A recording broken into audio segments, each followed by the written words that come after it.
find out, or we stand by? Yeah, she can start to do that, sir. Yes, sir. That would be wonderful, thank you. Yes, sir.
sure all phones silent. Thank you.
Good. Okay.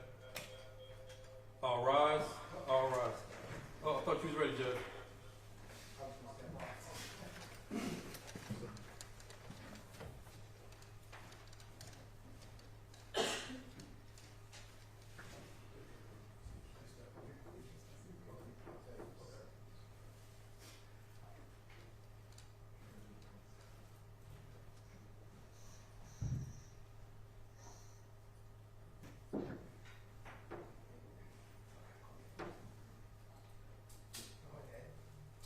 Okay. All rise.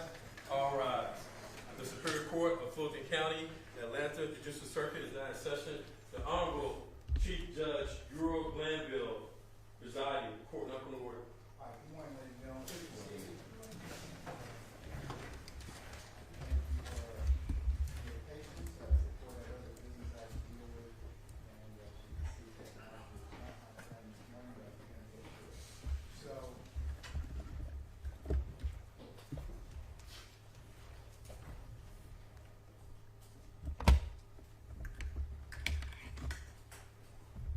counsel, was covered last time in the calendar of these motions for today.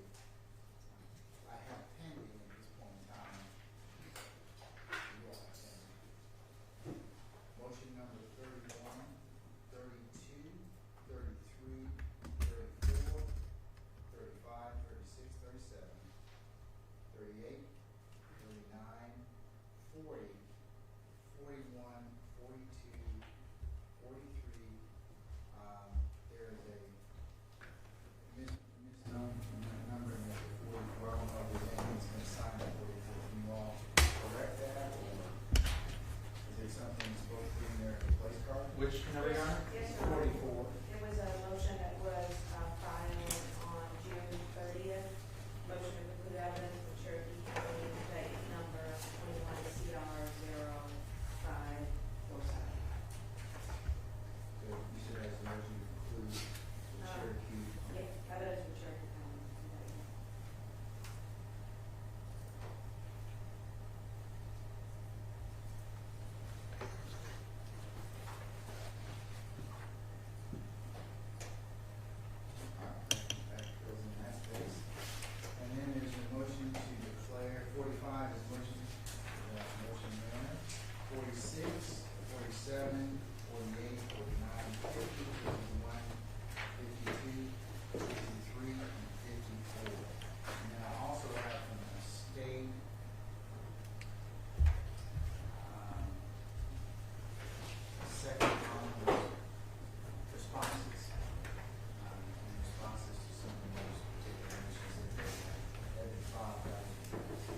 filed on April 4th, and it appears in Odyssey not by a motion number, but as general special demers, and so it wasn't as easy to find immediately.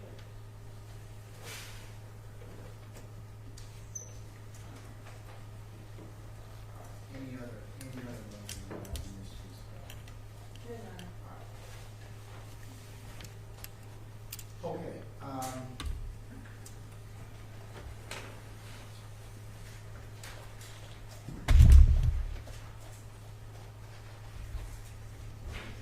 Mr. Biden, Mr. Armstrong, good morning, gentlemen. Do you all have any additions or do you disagree with the motions that are pending? We do not disagree that those are the motions that are pending, Your Honor. So, which ones y'all want to take this morning, or which ones are we going to do to schedule this week for evidentiary motions? Your Honor, we are prepared to start with, motions number 33, 34, and 35. We have an expert witness here to testify in regards to those motions. And so, we're going to start with that. So 33 is the motion to control prejudicial publicity filed on 5/29/25. 34 is the motion for an order restricting prejudicial statements filed 5/29/2025. And 35 is the motion reserving Mr. Robert and Long Blanks to seek a change of venue and requesting evidentiary hearing filed on 6/2. Yes, Your Honor. And Your Honor, the state would respond that we were unaware of and do not understand the need for an expert or any witnesses of any kind for 33 and 34, since nothing specifically has been alleged at this point in time. For 35, we'd also object to an evidentiary hearing because what 35 is essentially a non-motion. It's the defendant providing notice that it might at some point move for a change of venue, but hasn't moved for a change of venue yet. And so an evidentiary hearing for a non-motion is unnecessary and would actually probably be more cumbersome and confusing than waiting until they have a motion to change of venue if they ever file. Ms. Bell, it's very kind of a place card motion being that if you decide that motion becomes right, that I'm here at that time.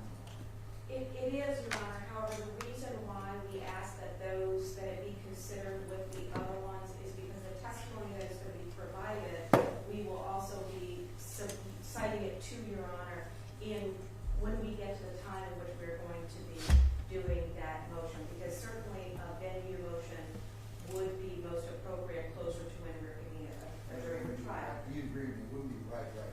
It would be, it's not right now, and we're not asking to have a venue motion right now. However, rather than having somebody come today on the first two motions and come again later, we just wanted to make sure that Your Honor knew that we would be using some of the testimony from today when we do cite our venue. Well, without it being particular ones, I think that's Correct. the report for anybody, including the colleagues across the way, being able to prepare. So with all respect, I'll refer that to a motion. Until you file it, it becomes right, and I will guarantee you that we will hear that motion closer to the trial, or if it becomes like whatever expert or whatever evidence that you do. Yes, Your Honor. It also may become more clear after you hear some of the testimony. But Your Honor, nothing specifically has been alleged for motions 33 or 34 as far as. I ain't gotten that yet. Okay. I'm still trying to cover 35. Okay, so 35 I'm going to defer, okay? Until the motion is final. Yes, and we would expect you to get closer to a jury selection. Your Honor. Okay. Okay, now, to address Mr. Armstrong's contention about well, let's deal with 34. Is 34 pertaining to statements made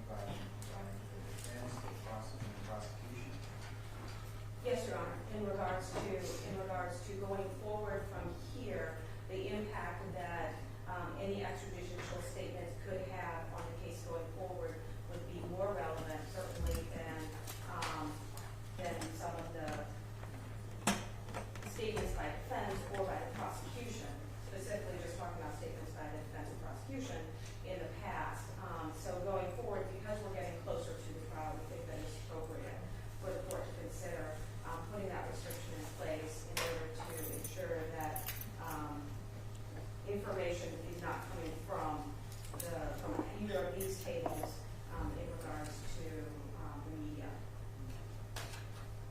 Okay. And I actually cite to some of the previous things that have been said in my motion. All right, Matt. What about 33? So 33 is for two purposes. In regards to the impact that that the pretrial publicity has going forward and has had in this case and will have going forward in regards to how potential jurors would evaluate the evidence in this case, could evaluate the evidence in this case. And we also had previously filed a motion asking the court to consider having some hearings where the media is not permitted to be in there. And at the time, the court said, you know, if you have specific motions, you can bring that information to you. And so there's two motions that we are now at the point where we are expecting heard this week that we are going to be asking as part of the remedy for this as to why the courtroom should need to be, have not had media in it for the hearing of those two motions. However, in order to make that argument, I think it's important for the court to understand what the impact of publicity can have on jurors, especially when it involves evidence or involves other matters in regards to a case. The other remedy that we are going to be asking for is in regards to, because of the impact of the pretrial publicity that has occurred already in this case, that media content questioning of jurors as we go forward and we go forward into jury selection in this matter. The information that this expert would be providing is on the study and research area of negative pretrial publicity, pretrial publicity, and its impact on jurors. The Dr. Ruba, who we have brought, has done a significant amount of research in this area. Those articles were provided to the state last week. I also provided a copy of them to Your Honor in regards to all of the information that she would be testifying on, not only relying on her own research, but from other people.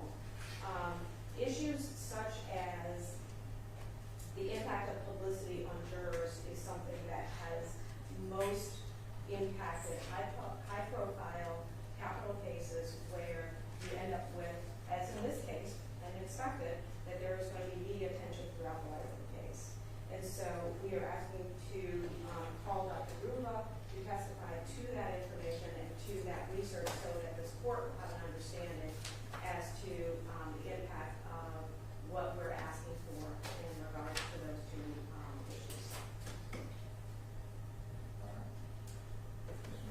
Again, Your Honor, all of this is speculative things into the future, as well as none of their motions explain any reason why any of this would be any kind of evidentiary hearing. And so if the defense wants to make a offer in which they cite to the cases, to the studies that this person has done, I think that's appropriate, but there's no cause and no need and no purpose to having a hearing here today with live testimony. So the remedy that we're asking for is immediate. It's not speculative. It's not in the future. Certainly in regards to media content questions, that's something different, but we have an immediate remedy that we're requesting. And this testimony will support the reason why we look damaging and prejudicial for us to proceed as we are. Well, if you're asking me to close the proceedings to the media, Rule 22 requires me to also notify the media and give them an opportunity to respond because the public interest in having public trials and public forum is so significant that the court does have to balance all of that. So I know that's not an emotion, but I know from prior cases that that's a requirement. So, and that would have to be done if that's what you're asking, but you didn't ask me to exclude. So Correct, because I'm not challenging Rule 22, Your Honor, entirely. I'm only saying that there are certain matters that the court has the discretion that's to, it. That's it. well, What are you asking me to exclude me from? I know motions number 30 and motions number 43 that we have pending are the two motions that you're asking to. That's the motion, to preclude the reduction of criminals and health free records on this evidence. Number 43. 43 is the motion to suppress irrelevant and prejudicial statements. Prejudicial evidence from GPS tracking application. Yes, Your Honor. Alright. Those are the two that we were asking. And what I think is important to understand here is that the testimony that we would like to present today in regards to this impact, it's already occurred. And so this is not something that's speculative in the future. This is not that this may or may not have an impact. This is something that has already occurred, and what Dr. Ruba is testifying about is the media that she has reviewed that occurred throughout this case and in the past, from the beginning up until where we are today. And so her testimony is relevant. Her testimony provides the foundation and the support for our argument, and not putting it in doesn't allow us to actually put forth our arguments because it is based upon her research and the work that she does. And explaining her scientific research and cognitive psychology and what it is and how it impacts the potential juror is how this matter becomes an issue that this court needs to consider in regards to closing the courtroom. If the court wants to hear outside the presence of the media what we expect would come out in these hearings, that the reason why we are saying that this needs to be done without the presence of the media, we can do that. When the court wants to hear with us without the public, not totally ex parte, but both sides here, we're happy to do that. But I think if the court's going to make that decision, understanding what the damage and what the harm is important. Otherwise, it is just a decision based upon what the motion is without understanding the impact. And so the reason we have Dr. Wood here is to explain what that impact is. I'd just like to point out that, as I've noted in the omnibus response, that this is essentially rehashing motion 16, which the court has already ruled upon, where they asked for in-camera hearings. Now, the quote from motion 33, they're seeking an order which excludes, quote, electronic media for continued pre-trial hearings in this case, meaning they don't want this camera here, as you mentioned under Rule 22.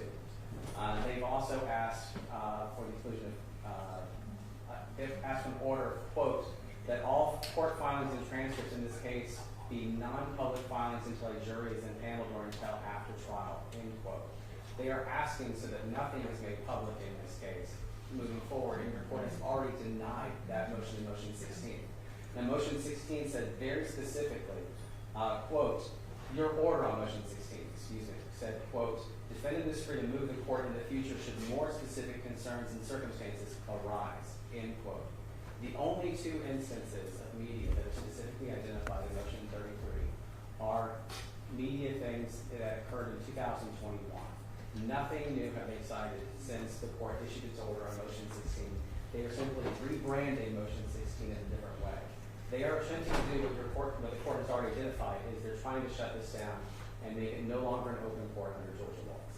And so the state submits that 33 is simply rehashing of 16, and the court should issue the same order. And until they provide something about specifically new concerns or things that arise based on what's going on in the future, that motion 16 should be affirmed.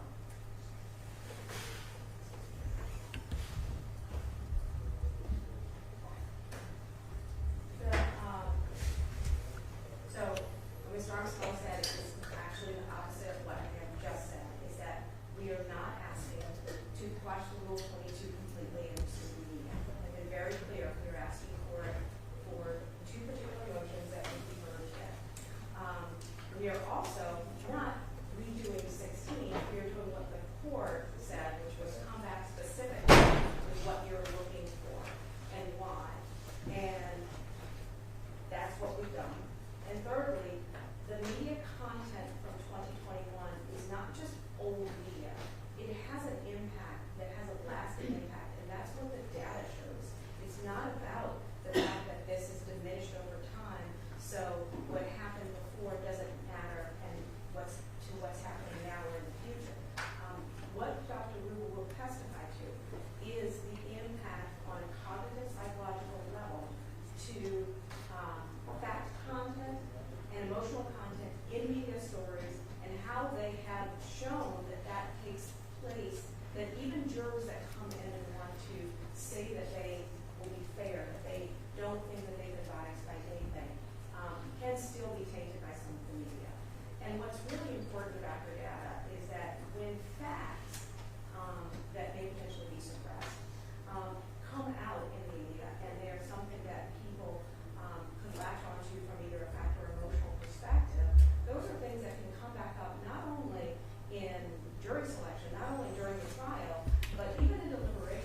media content questions.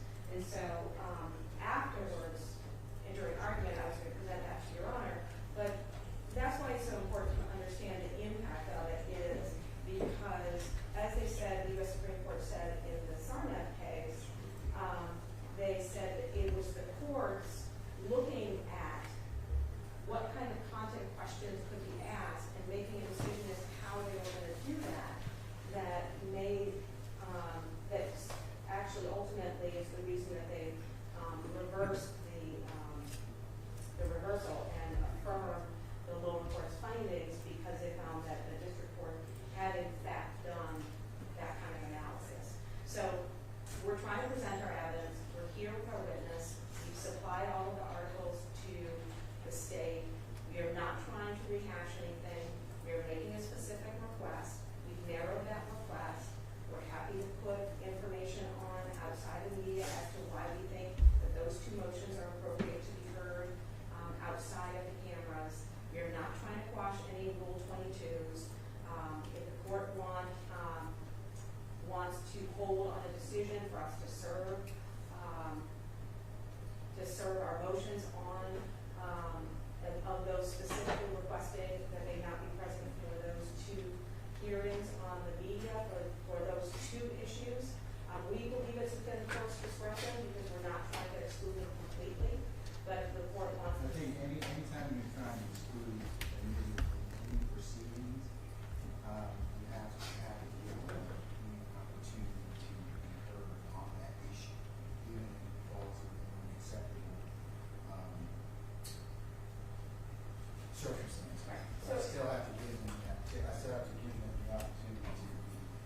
heard on that issue. So we're happy to whichever pending Rule 22 there is, to serve them before the court makes a decision on those two motions. Neither of those motions have witnesses that we're calling so they can be heard later this week. But in regards to our ability to put on the evidence that supports our position, we're asking to put Dr. Ruba on since she is here. What's her name again, sorry? Dr. Christine Ruba. Spelling name, please. Christine? Yes, CHRISTINE-RUBA.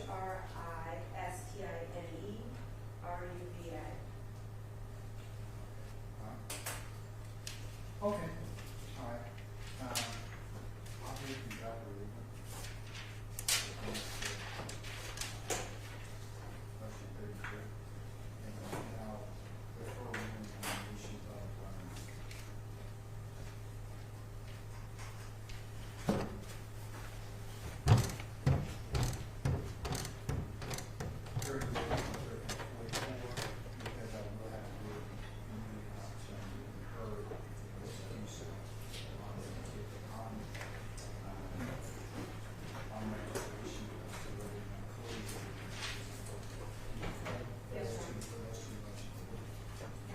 I will get the current stations that have the Rule 22s and make sure that they are served.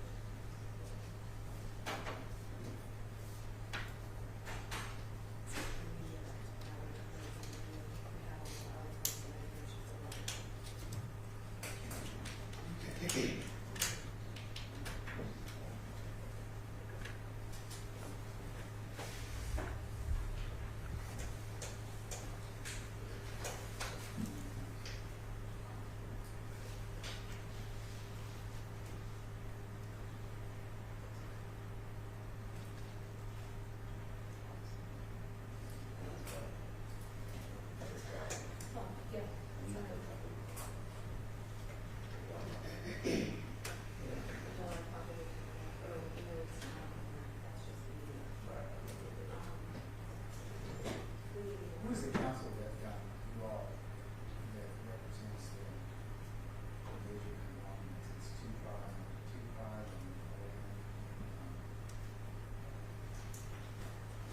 11. Yeah. Is that a question for the media room? Yeah. Sir? Can you get a second find that, please? Do you know? Who the lawyer is? Yeah. She knows. I don't need it right now, but just so you know, so it goes out.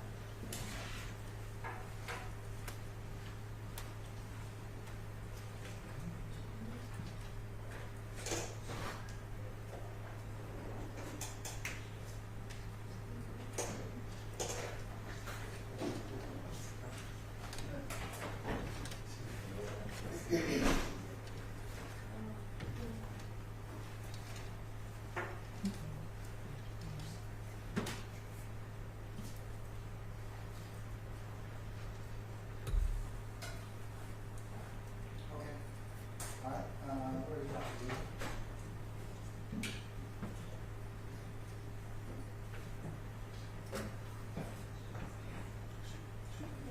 this time, she should have came on that side.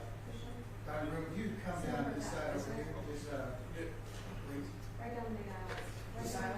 Yeah, don't bring the witnesses in through that door. Okay. Okay, come on. Look at that door swing there. This is what I'm going to do. You can please approach the witness stand. Once you get there,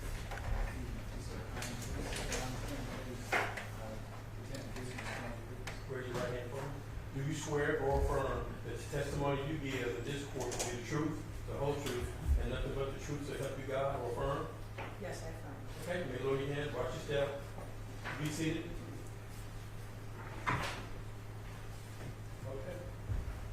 Can you speak clearly, speak slowly, speak loudly to the microphone? Please state your name and spell your first and last for the court. My name is Christine Ruva. It's spelled Christine. Last name R-U-V as in Victor, A.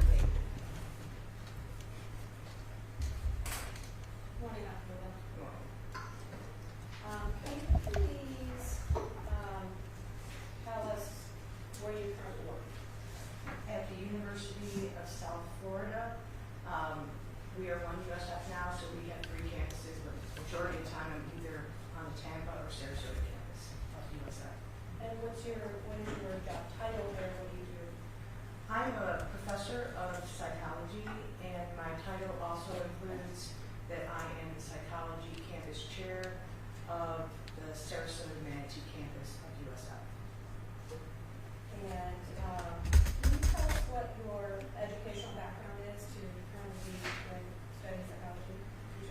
Yes, I received my PhD in cognitive science, psychology with the focus on cognitive science, and I have been at some level been an assistant professor, associate, and now full professor since 2000, so it's been a while. And in conjunction with your work there, have you done a significant amount of research in the field of cognitive psychology? Yes. Have you published any articles where you explore the effects of pretrial publicity on jurors in the decision-making process? Yes, I have. And can you briefly explain to the court what cognitive psychology is? Cognitive psychology is the scientific study of the mind, and so it's a very broad field. We look at perception, learning, memory, judgment, decision-making, but there's language, there's a lot to it. My expertise is in memory, judgment, decision-making, and perceptual processes. Okay. And is there a connection between cognitive psychology and jury decision-making? Yes, there is, because jurors have to take in information, learn, remember that information, and then use it to make decisions. We also look at cognitive bias too, so that's another part of cognitive psychology. Okay. And when you have published articles in this area, are they published in peer-reviewed journals? Yes, everyone. Okay. And just simply what is a peer-reviewed journal? Psychology, public policy and law, psychology and law. I mean, there's law and human behavior, psychology, crime law, so there's a number of them that I've published in. Okay. And what does it being peer-reviewed mean that the process that it has to go through? So you prepare a manuscript and then you submit it to a journal and follow their guidelines. Then typically there'll be 3 peer reviewers that will review the work along with an editor of the journal, and then they make their decision on whether to accept. And really the best you can hope for on a first submission is a revised and resubmit, what we call an R&R. Then you have to go back and you have to address all of the peer reviewers and the editor's concerns and basically rewrite the paper. Sometimes it's a total, complete rewrite from scratch. And it's not so much, if the method is sound, it might be how you presented the results or your conclusions, or they wanted to see more of the introduction than what you had. Do you know about how many publications you have published in this area? Approximately 20. And going through that process each time? Yes. Okay. Have you ever taught in the area of jury decision making? We don't have a class per se on jury decision making, but we do have psychology applied to law, which I teach once a here in that class, we cover jury decision making along with other aspects of psychology applied to law. I also have taught a pro seminar that's based on psychology and law, and again, we cover jury research in that pro seminar. And have you been teaching those courses? How long have you been teaching those courses? Let's say 15 years at least. You know, I don't know, it could be 20. It's been a long time because we've changed the name, so the name changes, but the content basically stays the same. And have, in the areas in which you've conducted research, have you publicly submitted your findings publicly in regards to the research that you've done? Yes, I'm a strong believer that if you do research, you should share it. And so in the era of pretrial publicity, I've made over 40 presentations, international, national, and I've also made some to local bar associations, interested parties that would like to hear me speak. Okay. Now, have you ever testified before? Yes, I have. And have you testified in state and federal courts? State court only, federal court I have written affidavits for, but I have not testified in a federal court. Okay. And just have you testified internationally? Canada.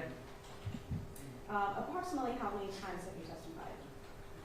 Approximately 10 times, because sometimes it's resolved through affidavit and then I don't have to testify. Okay. And have you been admitted an expert when you testified? Yes, I have. Have you ever been denied expert status? Never. Have you testified in Georgia? Yes. And were you admitted as an expert when you testified in Georgia? Yes, I have. Okay. I am going to show you what is marked as Defense Exhibit 2-1.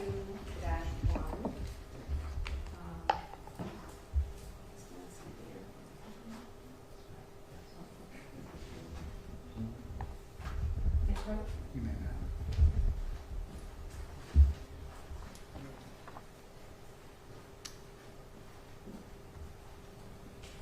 You can look at that and tell me if you recognize it, what you recognize it to be. One of the documents is my CV, and the other documents are just my pretrial publicity publications and I believe presentations. Hold on, and presentations. So just no other research, just pretrial publicity research. Are those current and complete? Yes. Okay. Your Honor, I'm going to ask the tender that as D2-1. What's D1? I'm about to submit D1. Okay, that's fine. I know. I have it all on a flash drive, Okay, but all right, so. all right. Any objection to D2? No, Your Honor. All right, D2 is admitted.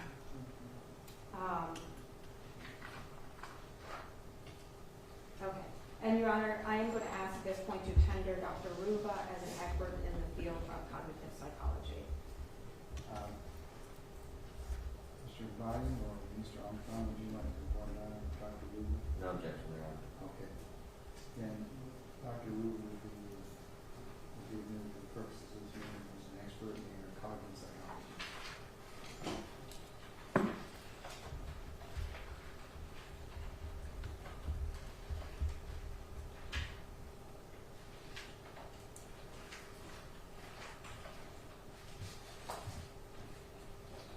Okay, Dr. Ruba, we just discussed how you conduct research as part of your work in cognitive psychology. Can you explain how you conduct your research, what process you take? I use systematic jury simulations, so experiments. And do you want me to go into the experimental method or just? Just the method that you use, yes. Yeah, okay. So using the experimental method, we recruit mock juror participants and then we randomly assign them to conditions so that we control all, individual difference variables. And we then expose them to, typically, again, sometimes things will vary, but typically we expose them to negative defendant pretrial publicity or some unrelated or no pretrial publicity.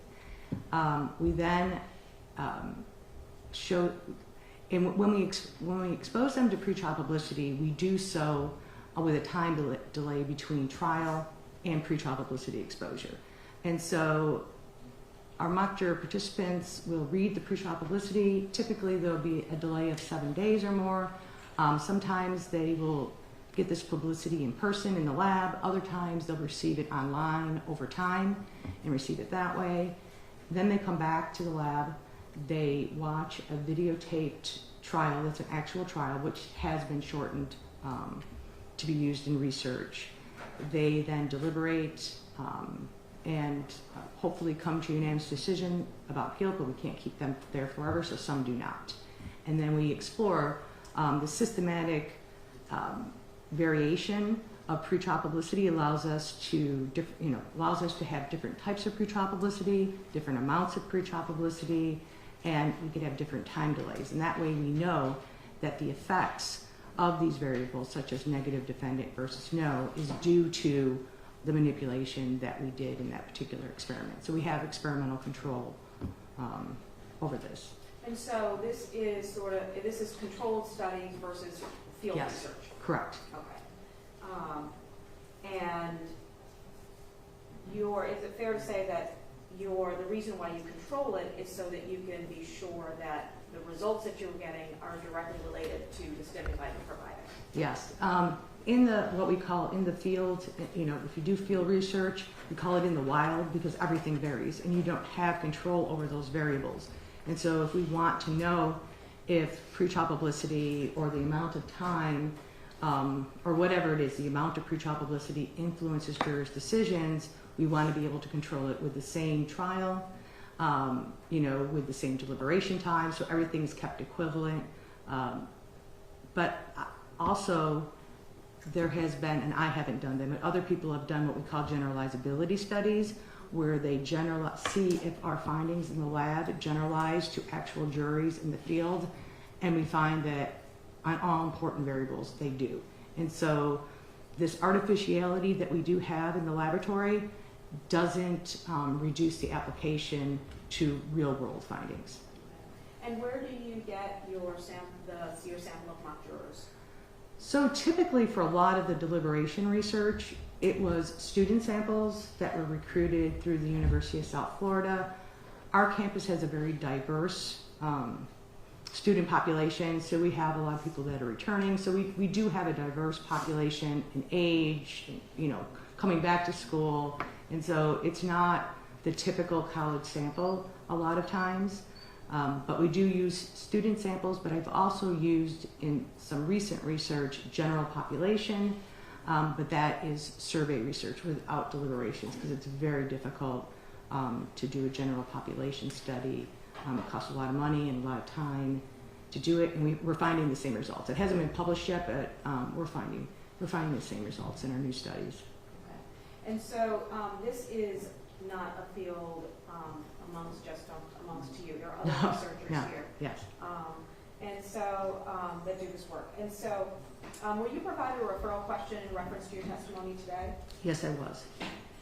And were you provided media clips, video media clips and news articles to review? Yes, I was. About how many? A lot. I think maybe approximately 1,000. In all honesty, I couldn't count them. There were so many. I did not review every single one of them. One thing about pretrial publicity, if you look through the media clips, there's a lot of repetition and there's a lot of teasers. And so once I realized that something is the same story, just broadcast maybe on a different channel or a different time of day, I don't have to watch the whole entire story again. So I didn't review all of it, but I reviewed quite a bit of it, as much as I could. Okay. And I want to talk to you about each of the questions in your referral question individually, but first I want to sort of explain some of what we're going to be talking about in relation to this. Before we move forward, I'd like to ask you, did you rely on just your own work for the information that you're going to be providing to the court today? No, I did not. There has been a lot of research on pretrial publicity and also on the basic science of cognitive psychology. The chapters that I submitted, I cite a lot of other people's work. I also cite these individuals within my journal articles. There have been 2 large meta-analyses that have been done, in which the first one was Stedley in 1999, and the second one was Hoediger, Devine et al., I think it was 2018. And what this meta-analysis does is it combines findings for all the studies that were done up to a certain point in time and looks at the effect size. And so what is the effect of pretrial publicity across all of these studies? And both meta-analyses found that it biases jurors' decisions, and if jurors are exposed to anti-defendant pretrial publicity, they're more likely to find the defendant guilty than someone who's not. And there's a lot of other research that's covered in those meta-analysis, but that's the overall finding. Okay, I am going to.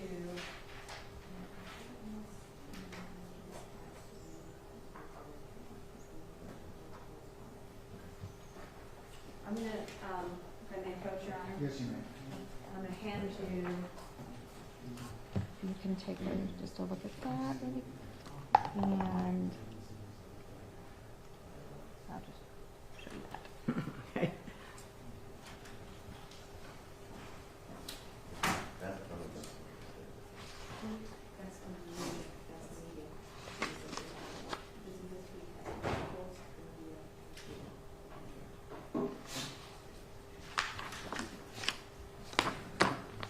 Yes, these are the sources, and I actually, again, I limited how long this could be, because this could be lots of pages, by including the chapters that refer to the pretrial publicity work and also the meta-analyses. But yes, I used all of these sources in my chapters, probably explain to a better degree how much research was used. Okay. And so, I also showed you a USB drive. Did you look at that USB drive in relation to the media that is on it? Yes, I did. And was that the media that I provided to you to review in this case? Yes. Your Honor, I'm going to ask to, I have previously provided the state with a copy of the articles, and I gave them a USB drive with the media on it today, and so I'm going to ask to tender the flash drive with D1 as the media. And Have you filed paper copies along with that as well? Paper copies of the articles? I have not. Everything's on the flash drive. I was about to give the numbers for them. I can do paper as well if you want me to.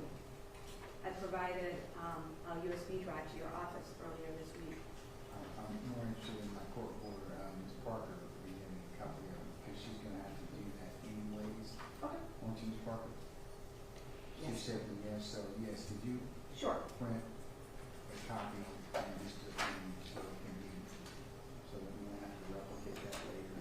Certainly. But yes. And Your Honor, it could be flash drive, it needs to get to me. Just a separate flash drive to me. Okay.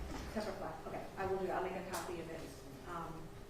So D1 Okay, D1. is Any the media. objection, gentlemen? So no objections to release to the media. Obviously, we just received the jump drive about 20 minutes ago. There's thousands of clips and things that the doctor just referenced. I've not had nearly enough time to go through it to know if it's the exact same thing. That's just my objection to the record. Actually, we need to move forward with it. Okay. Well, you can still make an individual objection, Mr. White, okay? Okay. Okay, so I'll admit it, it's not D1. D2. D2's already, D2 is your secret, right? Correct. D2-1, and then and because I provided an index and 1 is the CD, and then I'm also tendering D2 through 28 as the articles that Dr. Ruber relied upon, which were previously provided to the court and the state. All right.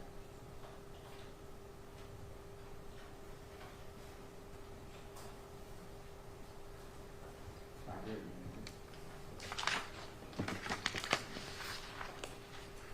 Thank you, Your Honor. I can show them on digitally at this point in time? No, I don't intend to. Okay, all right.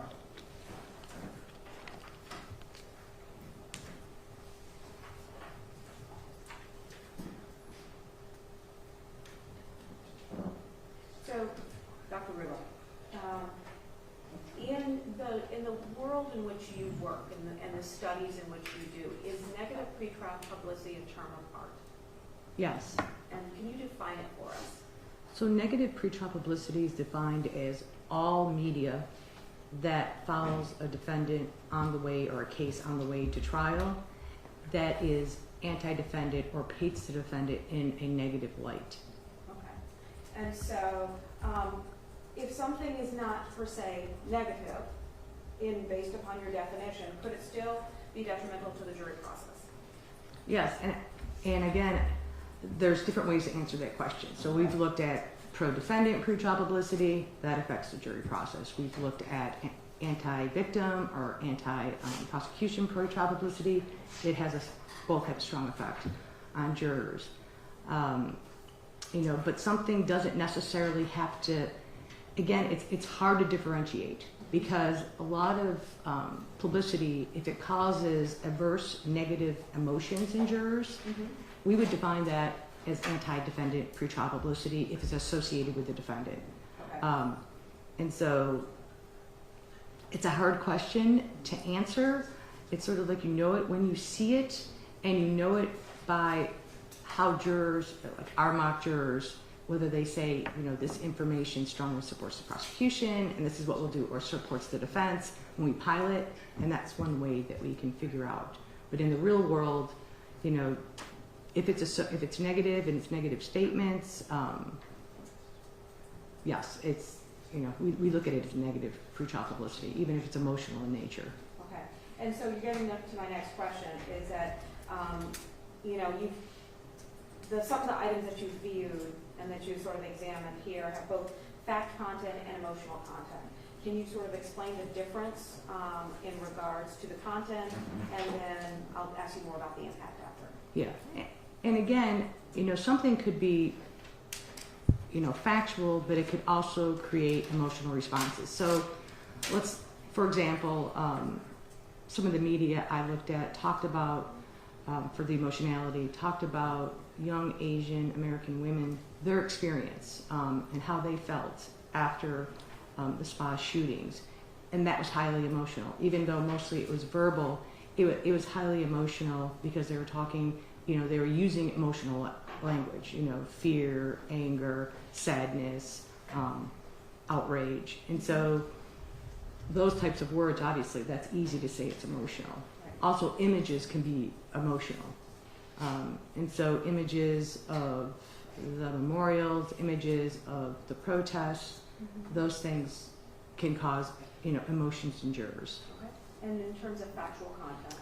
Factual content would be anything that's just stating the facts of the case, and again, it could cause emotion, but if it doesn't cause an emotional reaction and it's just Dumas and Associates, they differentiate between like story facts that tell a story and about the crime. Those could create emotions, where just facts that just say this is the facts and don't add any additional information, that would be factual information. Okay. And so can you explain to the court how bias may be formed through exposure to negative emotional pretrial publicity? Yes. So and again, it's not just my research, there's a lot of research out there. There's been reviews that have been done looking at emotions in the court and looking at extra-legal emotions and how they influence jurors. And what has been consistently found is that emotions will bias how jurors interpret information. They'll interpret it in the direction of their emotions. So for example, if they're angry and they're angry at the defendant, then they're likely to be biased towards interpreting information they receive later in the direction of the prosecution or against the defendant. Emotions have been found to be mechanisms through which pretrial publicity imparts its biasing effects. And what I mean by that, it's the cause. So it's one of the causes. So this bias processing of emotional, this bias processing caused by emotions then leads people, to look at the trial differently. They are more punitive, more likely to find the defendant guilty, and more likely to use heuristic processing, which processing is just, based on rules of thumb and not on systematic or careful processing of information. Okay. And are you familiar with the term pre-decisional distortion? Yes. Okay. Can you explain what that is? So in the content of pretrial publicity, pre-decisional distortion occurs when people have been exposed to something prior to coming to trial. For example, pretrial publicity. They then come to trial having a favored side. Okay, so they have a bias towards one of the sides, either the prosecution or the defense. They then process information in a manner that supports their favorite side, more so than someone who has not been exposed to pretrial publicity. And so my research, Hope et al.'s research, Carlson and Russo's research, there's been a lot of research that has looked at this, has found that jurors who are exposed to anti-defendant pretrial publicity, they will interpret the trial evidence in a manner that is biased towards the prosecution, and that is both prosecution and defense and ambiguous evidence. They then use these biased interpretations when making decisions about guilt. And so again, this is a mechanism, once again, through which pretrial publicity influences jurors' verdicts. Okay. And in some, and mostly, this is often in capital cases, it's years before the cases go to trial. Does this diminish over time if there is, as in this case, a lot of media that you saw from 2021, and here we are in 2025? So this is a cognitive. This is strictly a cognitive question, but I'll relate it back to pretrial publicity. The way we learn best is by repetition, and so when you have repetition over time, and so when you have, for example, I looked at the media from 2016. When you have, March 16th, 2021, when you have media, and I just looked at March for the most part, when you have media across the March that was that pervasive, that frequent, that biased over time, this creates a very strong memory trace, one that can withstand the test of time. There will be, obviously some forgetting or decay over time, but if it's emotional in nature, we don't find that decay. Emotional memories work different than other types of memories. So the factual information might not be as strong, but then you can count on the media to reiterate all the facts of the case when there's a major hearing, a motion, and so they get yet another rehearsal, and that's what you see in most cases, and I also saw it in this case. And again, I only reviewed information from 2021 and then 2024 and 2025. And you saw the retelling of Yes. some of the Yes. events that from the very beginning. Now, just briefly, can you talk about how memories are encoded and then retrieved over time? Okay, so when we talk about encoding, we talk about getting information in from the environment. So any stimulus could be visual, it could be auditory. We talk about getting information in from the environment, and it's stored for a short period of time in what we call working memory. And then depending on whether you rehearse it or pay enough attention to it, it gets transferred to long-term memory and becomes a memory that you can later retrieve. Mm-hmm. And again, the more episodes you have of this repetition and this encoding, the stronger the memory trace will be. And when you retrieve information, it's not always perfect. So memory is constructive. So people could add additional information that they were exposed to after the original event, and so memory is constructive. Okay. And what is source memory? Source memory. And so source memory, when we learn about information in the world, there's sources that are attached to it. So for example, since we're talking about pretrial publicity, it's probably best to talk about pretrial publicity. For a case that has a lot of pretrial publicity, jurors have two sources of information. the pretrial publicity they received prior to trial, and the trial evidence that they received during trial. Now, these are two different sources of information, and jurors have to distinguish between these two sources. And typically this happens unconsciously. Sometimes we do struggle, like where did I learn that? Did I learn it, in a lecture that I had? Did I learn it from the news? But a lot of the time, it's just an automatic process. And importantly, source information is not stored with the factual information. It is stored separately. So memories are not tagged with sources. Instead, there are qualitative features within the memory that allows us to determine the source of that information. Okay.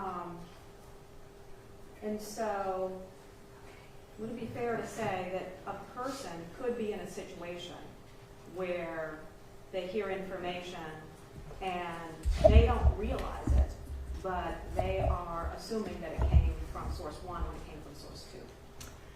It might not be at the time of hearing it. At the time of hearing it, they might have good recollection for where that source came from, but we kind of shed source over time. So if you think about your memories, do you remember, the first time you learned something and where you learned it from? A lot of times we'll shed the source information, and it becomes difficult over time to discriminate the source of that information. And my research shows that jurors have a difficult time with this. Okay. So it just becomes part of the narrative? Yes, it just becomes, so again, the factual information or the facts, the knowledge, those are stronger than the actual source information over time. Okay, and so using everything that you sort of talked about, because I think that that we've covered your work on pretrial publicity and the things that you look at when you're trying to study that. Can you, well, let me ask you one more question. When you talk, the impressions and memories that you're talking about, when you said something that I didn't ask you about, I want to follow up. You said sometimes this happens unconsciously. And what role does the sort of unconscious workings of your brain play in terms of your research of negative pretrial publicity? Well, and again, I didn't talk about the source memory research as it applied, my actual research, where we find that jurors have a very difficult time distinguishing between media and case information. Mm-hmm. And they do so, they believe that information that was only presented in the pretrial publicity was presented at trial, and they do so with a high level of confidence. And then they go on to discuss it during deliberations. And so, going back to your question about unconscious bias, we can't control what we're not aware of. So if something is unconscious, we're not aware of it, and it's difficult, if not impossible, for us to control it. And so I asked you to look at 3 different areas in regards to Yes. the referral question. Is that correct? Yes. Okay. So I want to talk to you about the first one. You were asked to look at publicity that talked about hate crime. Did you find articles or television media that talked about that issue in relation to Mr. Long? Yes, I did. And can you discuss what you found and your impressions of that? So this was probably the theme that you had me review that was discussed more than any other theme across the media. And obviously, the big thing was that it was a hate crime.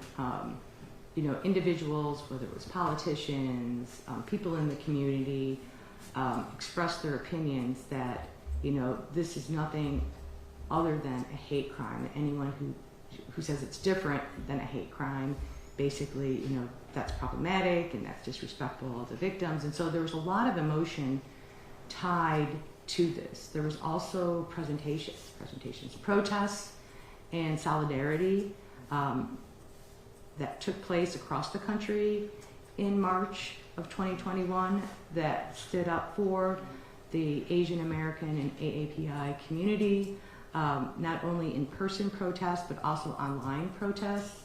I did not look at the social media, and so I can't speak to it, but you know, they did discuss the online protests in the media that I did watch. There was, you know, there was a lot of discussion. For example, then President Biden and Vice President Harris came to Atlanta, and that got more media coverage and discussed it, you know, basically associated with a hate crime. Also, there was other crimes against, you know, there were crimes against Asian Americans that they would associate with the spa killing. So when they talked about those crimes, there's a particularly horrific and emotional one in New York where a 65-year-old woman was pushed to the ground and beaten and then had to be hospitalized.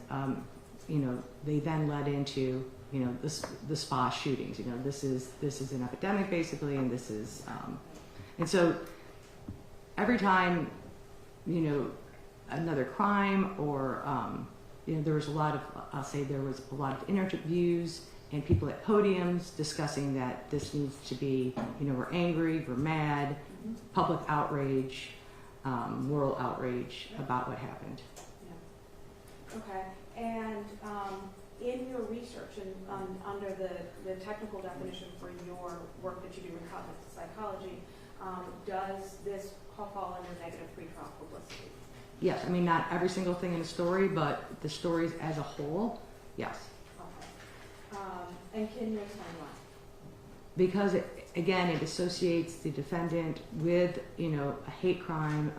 Some people said this is the worst example of a hate against Asian Americans in this country to date. And every time they associate it with another crime, example that might be Asian hate, it paints a dark shadow over the defendant. And so, yeah, and the emotionality of it is very strong. I mean, the words come out. There's public outrage and moral outrage about these crimes. Right. And we talked a little bit about time before, but would the effects of, well, let me ask. So this would be considered emotional content. Is that fair to say? For the most part, yes. Okay. And so would the effects of this emotional content be diminished over time, since we're now 4 years removed from that, from the time when there was that deluge of media? Again, emotions are different than factual information. Although there might be some fading over time, it's not going to fade to the degree that factual information might fade over time. And then we have information that's being presented in the media in 2024 and 2025 that brings up all of these themes and all of this content again. And so it's a reminder, and so that visceral, you know, reaction. And again, we talk about in my research, because I do look at race bias, and we talk about how racially salient, you know, jurors and basically the population itself, there's high race salience, you know, knowledge about systematic injustices and how not everyone's treated equal, and this is something that we as jury researchers discuss a lot. You were also asked to look at any reference to sex addiction. Did you find substantive media around sex addiction? Yes, I did. Okay. And can you discuss what you found in your impressions in regards to that? So, again, some of this came from, allegedly, from the defendant himself, which I'm not privy to, you know, testimony in other cases. Some of it came from his roommate. Some of it just came from individuals that felt like they had to discuss this. There was a teacher. And so, but when it was discussed, and when sex addiction was, and it was discussed quite a bit, that was the second biggest theme that I saw. When it was discussed, there again was this moral outrage. How could you, you know, diminish the victims? You know, how could you talk about them in this way? This wasn't sex addiction. This was hate. And so there was anger, again, and moral outrage that this would even be brought up as, you know, and there was an attorney that talked, and there was other people that talked that this was an excuse, you know, that the defendant was using to get out of, a hate crime. And so there was a lot of anger centered around it. And based upon what you saw, what kind of effect do you foresee, based upon your research in the area of cognitive psychology, what kind of effect do you foresee just from your research in those two areas? Again, I see both as highly prejudicial. There's extensive media coverage. It paints the defendant in a negative light. It associates him with negative things. It's emotional in nature. People, and it's not just me saying it's emotional in nature. People are saying they're angry, they're fearful, they're upset, they're outraged about this. And so this is going to affect how they process information, and it's going to affect it in a way that's going to be negative for the defendant. It's not going to be in a positive way for the defendant. It'll be more likely to be positive for the prosecution. And is this the type of publicity and content that, regardless of what is presented during the trial or what is not presented during the trial, would come up in deliberations? Yes. I mean, again, it could come up because jurors feel that they have the right to discuss these things, but it also could be brought up because of the fact that they have these source memory errors, that they're not aware that this information wasn't presented at trial, and they're confused and they misattribute the source of the information. So they could do so knowingly, and my research shows that when jurors are exposed to pretrial publicity, we content analyze jury deliberations, and what that means is that we videotape the jury deliberations, and then we have two individuals, independent coders, go through and code a systematic coding scheme, look for certain things, code for it, and then we have a third independent coder come in and resolve all differences. And we've done a lot of this content analysis, and what we find is that jurors discuss pretrial publicity during deliberations, even when they're admonished not to, and sometimes it looks like they're unaware. We don't know for sure because we can't ask them, wait, stop, you're discussing this. But it appears that they're unaware of where this information came from, and other jurors they don't correct that often. There is some correction, and it depends on the study we've seen. But I don't think we've seen any more than 50% correction, and that's high. Okay. You were finally asked to look at one moment in time. When there was a media response that, in regards to one specific statement about Mr. Long, that Mr. Long had a bad day. Can you talk about what you found in response to that? So this was covered the least from what I was given. I don't know, and I even did my own search to see. I saw it covered across 3 days in 2021, March of 2021. But there was a lot of backlash. And so there was a lot of backlash against the deputy. Also, there was an association of racism with the deputy because he had a COVID-19 shirt that indicated that COVID-19 was a China or Asian disease. I can't remember the shirt. I've seen it, but I can't remember everything. And so, but that was brought up. I mean, there was a lot of backlash. People were angry, but it was 3 days. It didn't. I haven't seen it continue in 2024 and 2025. But then again, I didn't go out and look, do a thorough look to see what has occurred outside of that time in March. That short period of time. Yeah. And so, what sort of aspects of your research would cover how, in my words, would be this media explosion for a short period of time? How would this possibly impact the criminal trial? Again, if jurors were exposed to it and they remember it, it could have a negative impact. Whether they remember it and whether they're exposed to it, since it was that short period of time, but if they were exposed to it, it was highly prejudicial. It was associating basically the defendant. And one of the things that was brought out too was that if the victims had been white or the defendant had been another race, would this deputy say this so nonchalantly that they had a bad day? So there was a lot of backlash that you have this privileged white male defendant getting this benefit of the doubt. And I know that the deputy, claims that, that there's other reasons for why he said it, but there was a lot of backlash. Okay. And so would it be fair to say that sort of the media response that you looked at would be emotional content? Yes. In regards to rather than factual content? Yes. Now, I want to talk to you specifically about your research in regards to 3 areas in which we interact with jurors in a criminal trial.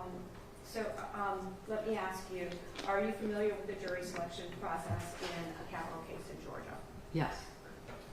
And generally, is the jury selection process an effective way to determine if someone is biased based upon pretrial publicity in the case? The problem with jury selection is that in Georgia, and Georgia is not the only state, so I'm not picking on Georgia here, but the problem with jury selection in states like Georgia is that we assume that jurors can identify their own bias and then correct bias. Both of these assumptions are erroneous because, like I said, once jurors have been exposed to pretrial publicity, I say you can't unring that bell. Once you have, we talk about, unconscious bias. Once you've been exposed to this information, you're going to have that pre-decisional distortion. You're going to have those source memory errors. You're going to have that emotional reaction that's going to influence how you process information. So even the most well-intentioned, someone who's honestly believes that they can set aside bias, the research suggests that they cannot. In some studies a number of studies have looked at this, and they found, for example, that jurors who say they can't set aside bias versus those who say they can, they don't differ in their likelihood of a guilty verdict. Both are more likely to find the defendant guilty than those who have not been exposed to pretrial publicity. And so, we recommend that this is not a question that should be asked, because jurors, again, they're well-intentioned and they want to do what the judge and what the court wants them to do, and they really want to be good jurors, but we're asking them to do something that's impossible. And just to expound just a little bit on what you were just saying, because I want to make sure that it's clear, when you've done studies in regards to this, in regards to this jury selection process and people being exposed to negative pretrial publicity, you are also comparing them to jurors that were not exposed Yes. to pretrial publicity. Yes. And so that's how you're able to Yes. track the outcomes? Yes, and also, or different types of pretrial publicity. And so we can push verdicts down or up just by exposing mock juries to pretrial publicity. And this is the benefit of the controlled research? Yes. Okay. Now, considering sort of the nature of unconscious cognitive bias, are there safeguards to minimize the prospect of selecting a biased juror? Yeah, and myself and my colleagues were part of an amicus brief that was in the Zarnoff case, the Boston bombing case, and our opinion, when we got done looking at other research as to what was the best method for doing this would be content questioning. And what we meant by content questioning is that jurors be asked about the amount and kind of pretrial publicity they were exposed to, and based on those answers alone, not whether they can say, I can be unbiased, those answers alone, then the judge should make the decision. And these questions should be asked individually, so in private, so not to contaminate other jurors. But again, what's most important is that once they're exposed, you can't unring that bell, and trying to, correct that bias, it's likely not going to work.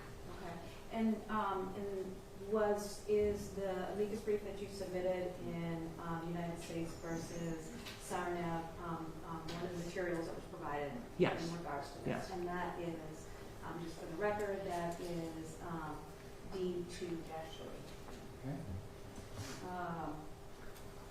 Now, I want to talk to you about the second period of a trial in which we talk to jurors and try and provide guidance and boundaries, and that's in jury instructions.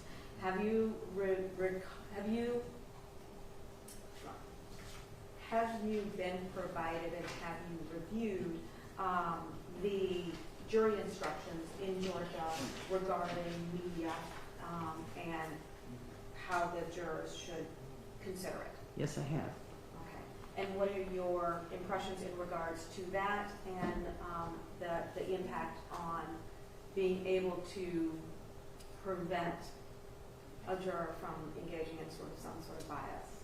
So the instructions are well intended, you know, and a reminder that they're not supposed to use information outside of what's presented at trial. Unfortunately, like I've already discussed, once they're exposed to pretrial publicity, they might, you know, again, we don't know. Some jurors might not follow instructions for other reasons, but they might really want to follow the instructions. But because of the fact that they're now interpreting the evidence differently because of that initial exposure, pre-decisional distortion, they have these source memory errors where they have a hard time discriminating what was viewed prior to trial and what was presented as evidence at trial, and then the emotionality affecting how they process trial evidence. This all makes that instruction, you know, having the same limitations as voir dire, basically. This is unconscious bias. Even if they're well-meaning and they really want to do it, it's going to be very difficult, if not impossible, to set aside that bias. So would it be fair to say that jurors could think that they're following the instructions when they're not? Yes, absolutely. Okay. And finally, sort of there is what is it should be our greatest check in a criminal trial, and that is when 12 jurors get together and they deliberate, and there you have other jurors that can, you know, discuss, that wasn't heard here, that's not a part of this case, we're not going to consider it.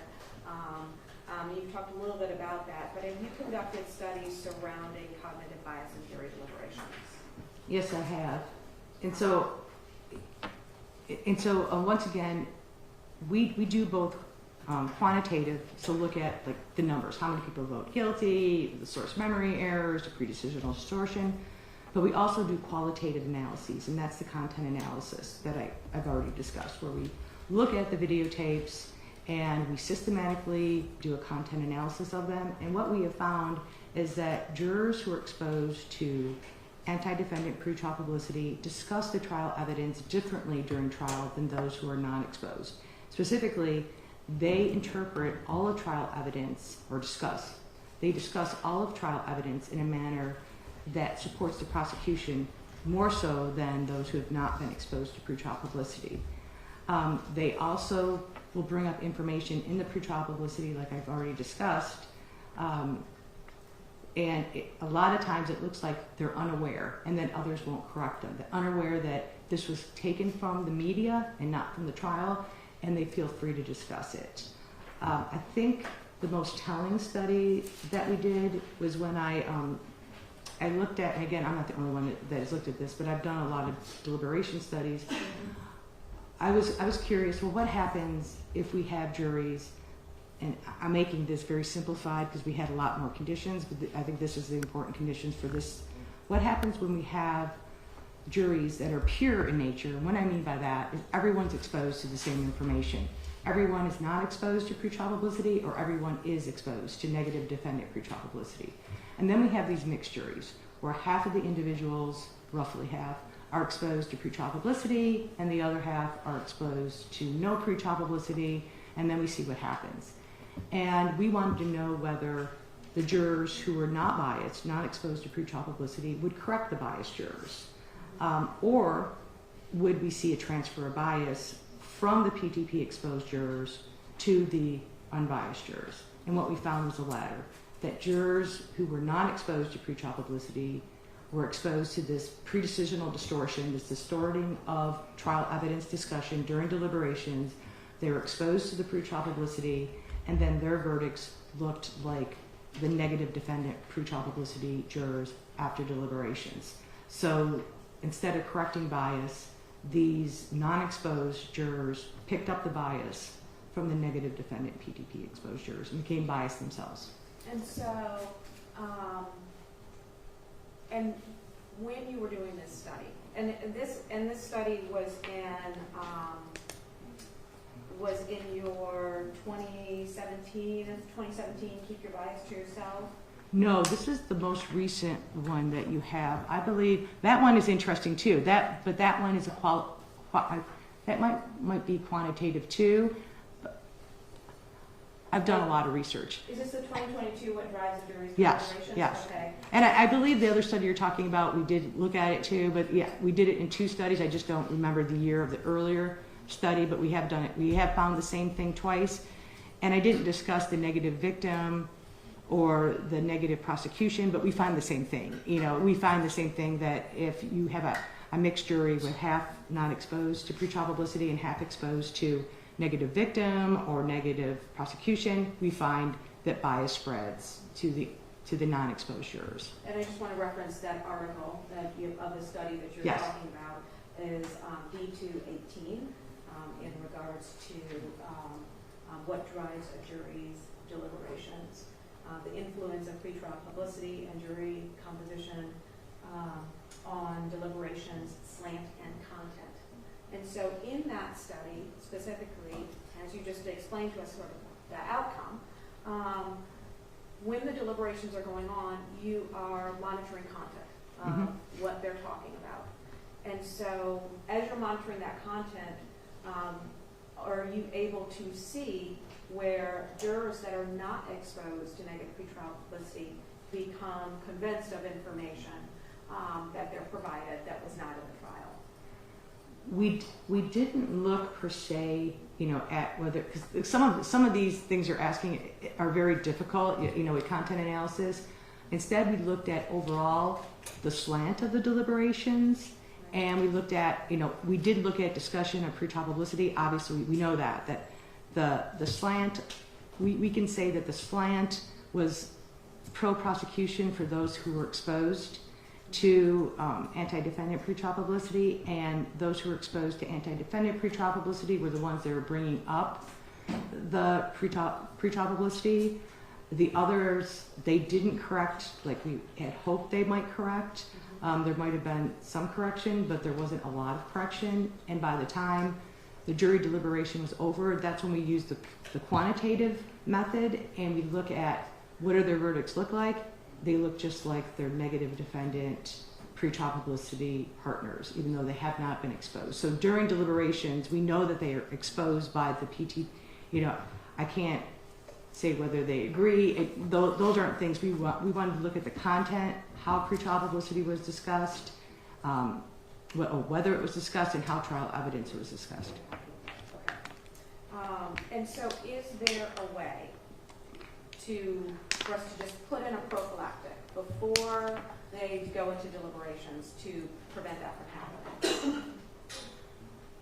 We've tried, you know, and it hasn't, nothing we've done has worked. You know, we talked about unconscious bias. We used the unconscious bias jury instructions.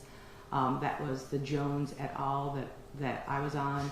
We've used the video, we used the instruction. We've tried different things, and it doesn't matter what we do. We still find that bias effect. Okay. And you previously talked about the meta-analysis, but I just want to be clear. The meta-analysis covers all the research in a particular area, in your area, or the major research with over a certain amount of participants in a study, and they have a defined amount, but they study that research across your field. Yes, and so people who do meta-analysis, they'll define what the criteria are for inclusion in their study. They will use file drawer studies, which are studies that haven't been published for whatever reason, because we want to be fair. So if they're not finding an effective pretrial publicity, but there might be another reason why it's not published, it could just be poor methodology. They will also include those if they meet that criteria. They'll include, like, for example, I know that the Hoodiger and Devine, you know, they had a lot of my research before, you know, some of it before it was published. You know, I would share because they see you presenting at conference. They say, can you please send me, you know, your data and, you know, basically your overall R for verdicts, which is your correlation for verdicts as a function of pretrial publicity. So they reach out to researchers in the field. Okay. And the results of a meta-analysis could show that there needs to be more research in a particular area, Mhm. could show that there's questions that are not being answered, Yes, could show that there is conflict within the field yes. about the results. Would it be fair to say that both the meta-analysis conducted in regards to this research of negative pretrial publicity showed that there was consistency across the field of research? Yes. And again, that was Stedley, 1999, and Hoediger and Devine et al. I think it was 2018. One more.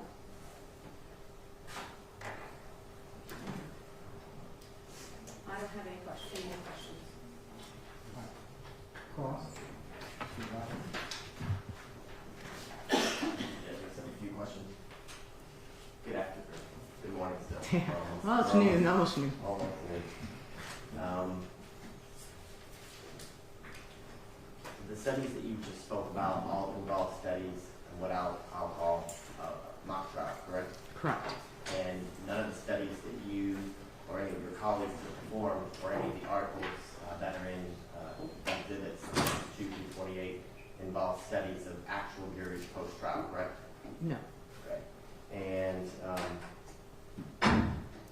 you talked about, I guess, the timing in which a juror in one of these mock trials is exposed to this pretrial publicity and then the actual trial taking place. You talked about that? Yes. And I believe you said the maximum or the average time between the exposure and the trial was 7 days? For a lot of my research, but others have had longer research. So if you look at Daftari Kapoor, she actually used what she called the shadow jury paradigm. So she had jurors that were naturally exposed to pretrial publicity in New York and Boston, and then she had, exposure you can't control in the real world. So she had some jurors that might have been exposed way before the actual trial, because then she showed these actual jurors, as the trial was happening, clips from the trial. So that was a unique case. There also is some older studies that they might have had 20 to 30 days. One of our recent studies, we've had up to 19 days. And so it's hard to say. A lot of it, my study has been 7, but there's variation across the field. Okay. And it doesn't sound like in any of those studies or the variations of times that any of those studies are include when there is a number of years, let's say 4 to 5 years between the exposure and a trial. That's correct. Okay. So like in this instance, this incident and the articles that you read were from March 16th of 2021 for the majority of the articles. And then now we're being, almost 5 years later. Yes. And you would agree that the more time that passes between this alleged exposure and the trial makes the effect of being exposed less important, correct? Not less important. Memory may fade, and like I said, it depends on the type of pretrial publicity. So if it's emotional, emotions can last for a very long time. We also, as I told you, how a memory, how many repetitions you have, whether it was spaced over time, you can create really strong memory traces. Of course, the memory won't be as strong as it was because there is some forgetting that happens as it was when you originally learned it. We call a saving score, but there's still a good amount of information that you'll save. And so in order to learn that information again to perfection, it takes a lot less time. And so again, we can depend on the media to reintroduce this information. And again, that acts as another repetition or multiple repetitions that once again can increase the strength of that memory trace. Right. And the strength of the memory trace is, I guess, decreased or made much less as the more time that passes, correct? Correct. Okay. And memory traces, I guess, are someone's reaction is going to be stronger or have more of an effect on the decisions they make if they've actually experienced the physical memory. So, for example, if they've experienced a violent crime or something of that nature, that's something that's going to stick with the person versus somebody who just read about it, correct? I think I'm confused. I mean, are you saying someone who's a victim of a crime Correct. versus the emotionality? We also have things where if there's too much stress, like victims of crime, we know there could be attentional narrowing where, you know, we talk about the gun focus effect, we talk about attention narrows, and so they might not take in all of the perceptual information around the event if they're actual victim of a crime, whereas people who are just sitting in their living room watching this, they don't have that same attentional narrowing because they're in a safe space. And so I would say they might remember certain things better, but they have that perceptual narrowing. Okay. And in your studies, you talked about individuals who, I guess, are exposed to specific pretrial publicity and those who are not. Yes. And in those instances, the trials that you are using, are they real trials? Yes? Yes, they're real trials, but they are abbreviated. So we have to edit them down because we can't make mock juror participants, you know, sit in a high publicity case that might go on for weeks. We do it in a single session. So they're edited down. You know, some people use half hours, some people use an hour, some people use several hours. It all depends on the researcher. And like I said, Daftari Kapoor, she did it over the course of multiple days. As the trial was happening, she was exposing people. And what were one of the trials that you used in one of your studies and exposed the members of the study to this pretrial publicity? New Jersey versus Bias was one of them. It's an older trial. It was a New Jersey trial from a long time ago. So participants, you know, of course, we ask if they had any, you know, prior information about it before they become participants in it. And so that's one of the trials. We've used California v. Cummings. We've used a variety of different trials, but they're actual trials. And the New Jersey trial that you just mentioned, does the participants in the study, are all of those individuals people from, for example, in that case, from New Jersey? No. Okay. And so the individuals that participate in these studies, are they individuals who, I guess, are in South Florida, for example, or at whatever campus in which you are performing the study at? Correct, except for we have other, like I say, we have a recent study where we found the same, and it's a national sample, so it's across the country. We're finding the same effect. We're doing a revise and resubmit on it right now. Okay. And in those studies with those individuals, there are, as you stated, individuals who are shown specific pretrial publicity that you did, correct? Correct. And the individuals who are, there are other individuals who are not shown that pretrial publicity, correct? Correct. But of those individuals who are not shown the specific pretrial publicity that you have shown to the other members who were, that doesn't mean that those individuals haven't experienced outside pretrial publicity from your study, correct? Well, we asked, and so, you know, they could be lying to us, but we ask if they have any familiarity with the case, and we'll ask that at the end, and if they were to say yes, we would exclude them from the study. So we do ask them that question, if they have any, you know, information, if they heard about this case before, and if so, you know, we will exclude them. Okay, so you would agree that somebody could have something on in the background and hear something about a trial, but they're not actually familiar with the facts and circumstances of whatever trial they're watching, correct? I guess I need you to. I think I understand what you're asking. So an individual can be exposed to, let's say, one or two news stories when an incident occurs, and then be a member of your study who is not shown any of the specific pretrial publicity that you would show to somebody who is. And they could be unaware that they had been earlier. I mean, it's a possibility. Okay. And you talked about the voir dire process or jury selection process for defense counsel. Do you remember that? Yes. And you would agree that all courts throughout the United States go through that exact same process, right? Yes. And all courts use that process to eliminate individuals who can't separate their life experiences via pretrial publicity from the facts and circumstances, whatever case they are being asked about as it relates to being a prospective juror, correct? That they use those techniques? Yes. Okay. And those are techniques used throughout the United States. Yes, and there's some variation, obviously. You know, I've testified in Connecticut and some other states, there'll be variations, but yes, overall.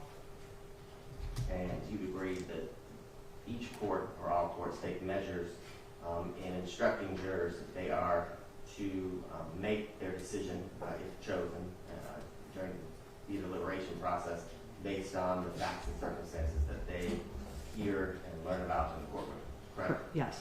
And jurors are told or instructed by courts that if any member of the jury during the deliberation process is to utilize outside information that they are to bring up to the attention of courts, correct? Correct. And in many instances, that is brought to the attention of the courts if someone doesn't do that, correct? I can't say because I don't have knowledge of that, because I know during deliberations, you can't videotape, and so I don't have firsthand knowledge of that. Let me ask you this question. With any of the studies that you've done, have you spoken to jurors who served on a trial and asked about the deliberation process? No, we have not. Okay. So none of your research or articles and studies have ever been about or included actual jurors and their actual experience, correct? Correct. Okay. And you'd agree that that's possible, right? To do that type of research. To use real jurors? To reach out to real jurors and ask them about their real experience. Unfortunately, because memory is constructive and deliberations take a real time, we know as cognitive psychologists, and this is one of the problems we have, is that if you can't be there and you can't record the deliberations, we can't trust what they say, because memory is constructive. It can be influenced by what they hear during deliberations. So it's something we could do, but it's not something I would want to do, especially in our study, since we have a recording of it. I know that the Arizona Jury Project, the civil trials, they've done recordings, but unfortunately, there's really no way to verify what they tell you. Okay. In the articles that you referenced or that you looked at in I think it's D2, the media exhibits, in those articles and news stories, clippings, they're reporting on what they are to believe the circumstances of what occurred on March 16th, 2021, correct? When you say they are... The anchorman, the writer, whoever it may be. Yes, but they're not the only one that are discussing the events. And so you're correct that a lot of time the actual media anchor might not introduce the biasing information, but then they present the biasing information by bringing in people that have their own opinions, that are angry, etc. So that's, yes. And their own opinions as it relates to what's been reported to have occurred on here, March 16, 2021, right? And it's not just what, but how they're feeling about it, how it is to be an Asian American or an API individual at a time when all of this was happening and during COVID. And so it wasn't necessarily based on the facts of the case. It was just an overarching thing. So sometimes it was, and sometimes it wasn't. For example, the police chase and the arrest, that was pretty straightforward. But there's a lot of other coverage that wasn't. Would you agree that in this case, Asian females were shot and killed here in Fulton County and Cherokee County, correct? Correct. Okay, so reporting that Asian females were murdered is an actual fact. Correct. That occurred on March 16th. Correct. And that's what the publicity is reporting in many instances, correct? that Asian females Yeah, feel. but it's more than that. It's getting the response of the community, and individuals, having the president and vice president come in and give their opinions. And so it's more than that. So there is some of that, and those are the facts that Asian American women were killed, but there's a whole bunch more that's being presented. Okay. You talked about, I guess, how what people read and see on TV can cause an emotional reaction or response. You know what I'm talking about that? Correct. So you would agree that in most instances, most people, when they hear about murder, whether it be on the news or sitting in one of these chairs in the courtroom, when they hear about murder, it elicits an emotional response and reaction, correct? I would say there might be differences in how much emotion. Again, the race part of it seems to bring up a lot more emotion. So yes, I can't say for sure, but murder, when we study murder in our research, and we do see an anger response, and so yes. Is that the same response as it relates to race that individuals have exhibited outside of the courtroom if they hear about the race and murders as it relates to, in this specific instance, Asian females in the courtroom? You would agree that it would elicit the same response that you just talked about, correct?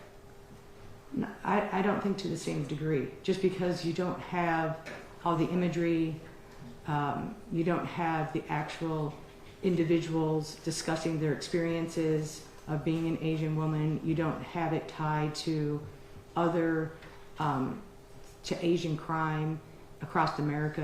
And there's just a lot more going on in the media than the fact that these were Asian American women. Okay. You would agree that a jury in a trial would not only hear about the murders, but how the murders in this instance were executed or done, correct? Correct. And they would hear about facts and circumstances as it relates to an alleged motive, correct? Correct. And they would hear about the defendant's statements that you referenced earlier about things he said, correct? As it relates to sex addiction. Yes. And if that's in a defendant's interview, jurors who are selected would hear about that as well, correct? I'm just going to object to Basis. what Mr. Abate is asking. If he's asking a hypothetical, that's one thing. But what he is saying is he's asking her to agree as to what is going to be presented in this case. And I don't think that she can either speculate or give any sort of answer in regards to the evidence in this case and what impact that is going to purportedly have, because it hasn't been presented and he's just giving her sort of a supposition. So it's speculation and it's beyond her ability to respond in regards to that. I can rephrase my question with the word hypothetically. Okay. But the whole I'll testimony pause it. is speculation. Overruled objection. Go ahead, sir. Thank you. So hypothetically, the juror is selected for this case, and hypothetically, that those jurors hear the statement made by this defendant and the specific issues that you referenced earlier on direct as it relates to sex addiction, that would draw an emotional response here in this courtroom from facts they learned from watching the defendant's statement, hypothetically. Hypothetically, that could be true. Okay. So hypothetically, the response could be very similar to what a person may have heard or learned about as it relates to sex addiction outside of the courtroom, correct?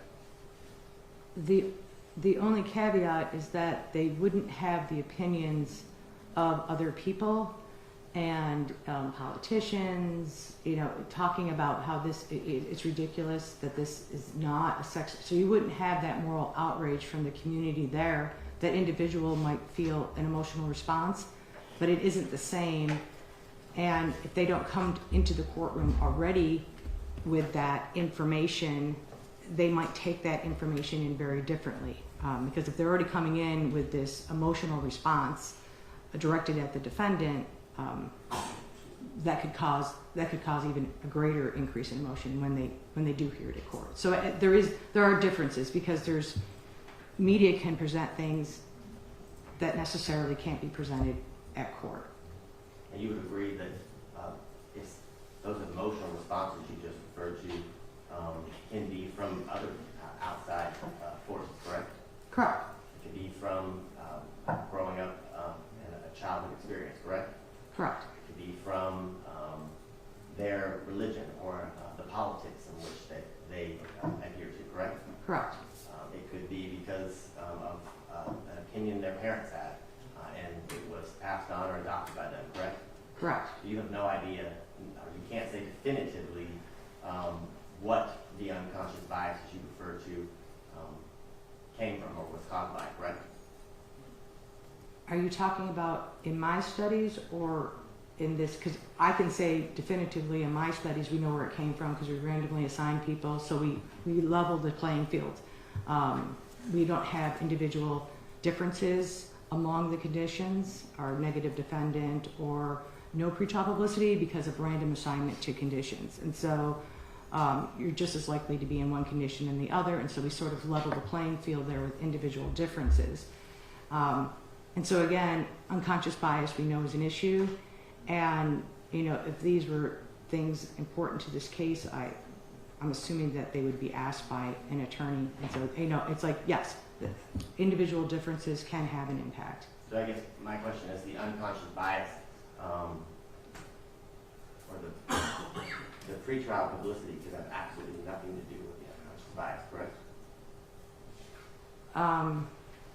In our studies, I can say definitively that it has everything to do with the unconscious bias, just because of what I say. We systematically vary conditions. We randomly assign people to conditions. Nothing differs between the groups except for one thing, and that is the administration of pretrial publicity, whether it's negative or no pretrial publicity, for example. And so I can say that, yes, people might have unconscious bias, but that doesn't explain the differences in verdicts that we find. Okay. When you say nothing differs, what do you mean by that? Yeah, okay. So we look for this too. So we're just as likely to have men and women and different political orientations, ages. We basically, because we randomly assign, and we'll check for this too, we'll look at demographics. People will be, the two conditions will be similar in that, we say identical just because we hopefully we're getting rid of any kind of systematic bias by random. That's what random assignment does. It removes bias because people have an equal chance of being exposed to pretrial publicity or not, and they're not being assigned to groups based on who they are. They're being assigned to groups randomly.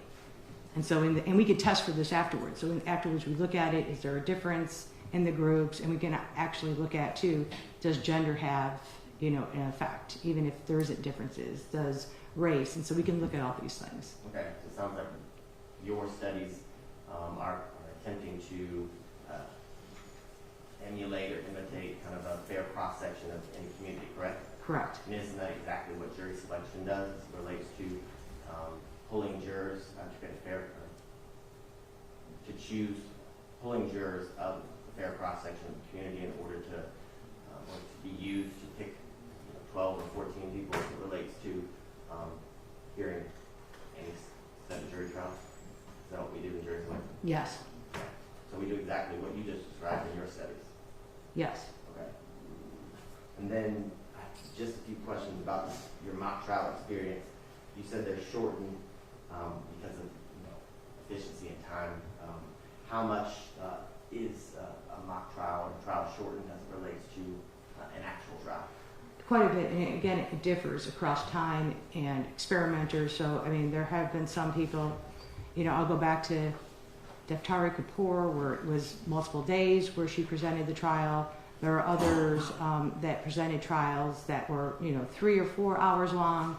Mine are typically 30 minutes, so it is a very truncated trial. But again, you're using mock jurors. Mm-hmm. Very truncated trial with media exposure that is much closer in time than, say, for, in this instance, a number of years, correct? Well, I don't know for sure just because there's already publicity being shown again. And so while the bulk of it occurred early on, there's publicity that's still occurring. And my last kind of area of question is, you talked about during direct publicity in general as it relates to trials and I guess defendants.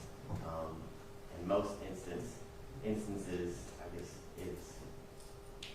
creates kind of I guess a pro-prosecution juror. Is that what your testimony was? If it's anti-defendant. So we've used other types of pretrial publicity and we can get a pro-defendant bias. But if it's anti-defendant, yes, it creates a bias towards a defendant and a guilty verdict. Okay.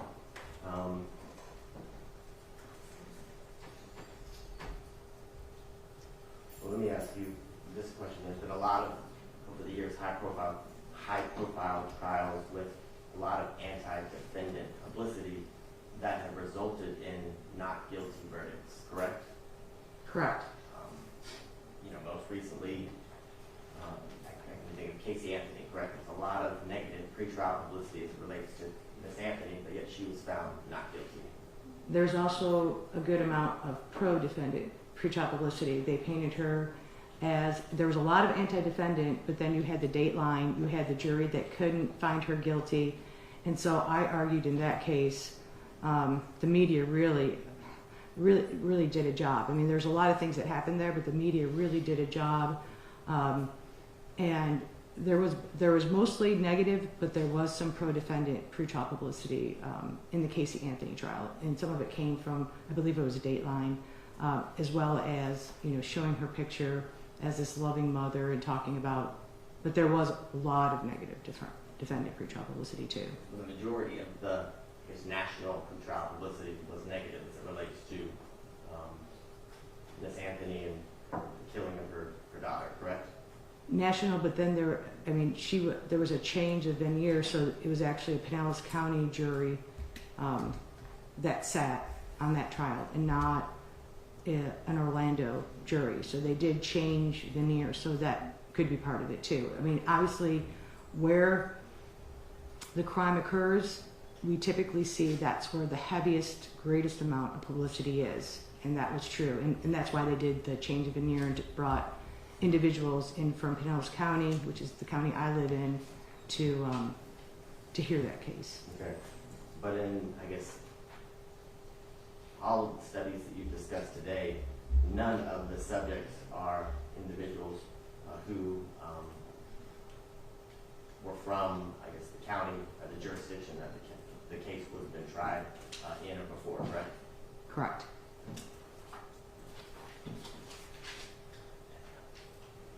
I don't have anything further. Just a quick follow-up, Your Honor.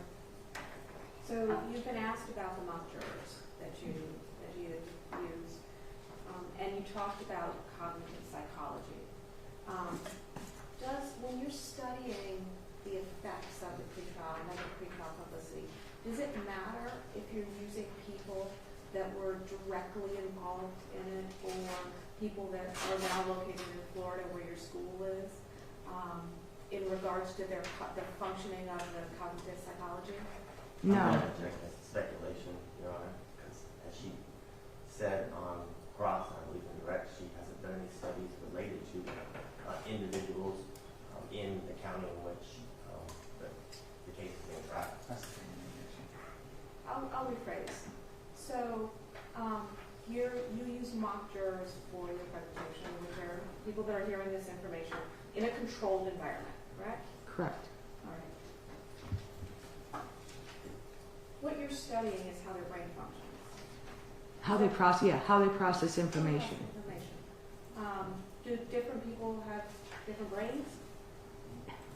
I mean, we do have neurodivergent individuals that probably wouldn't be sitting on a jury. You could have someone with some kind of cognitive deficit, but when we're talking about the general population, our brains, our minds, they work the same. So cognitive bias affects all of us in the same way when it comes to taking in information.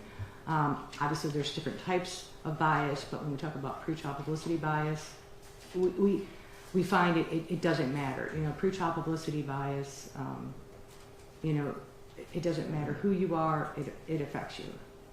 And you're familiar with like a bell curve, Yes, right? And so to the center, you're looking at the normal, yes, or close to the normal, where Yeah. you're looking at the majority, right? And so when you do a control study, is it fair to say that you're trying to achieve that norm and control for the results so that you can ascribe your findings to the norm? yes, And so, would it be fair to say that's the difference between a controlled study and, as you said, in field research in the wild? yes, because you have no control in the field, and you don't know what's going on in the deliberation room. You can just ask jurors after the fact, and again, memory is constructive.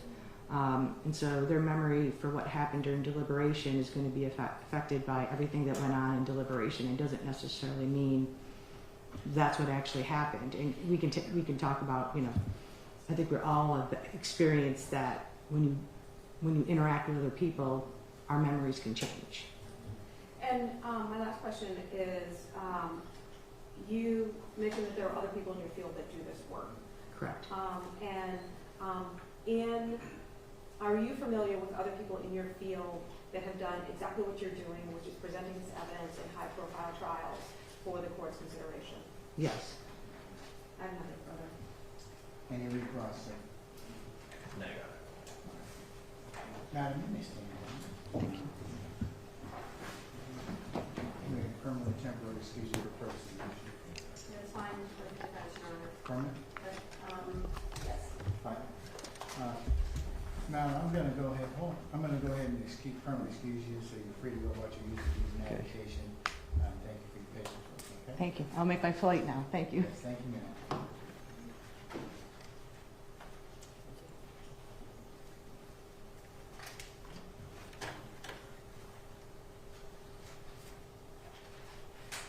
Any other witnesses as it relates to, motion number 33? Yeah, you got that, Joe? Try to leak here, right there. No, Your Honor, not from us. I just wanted, I'll give my comments to the court order. Okay.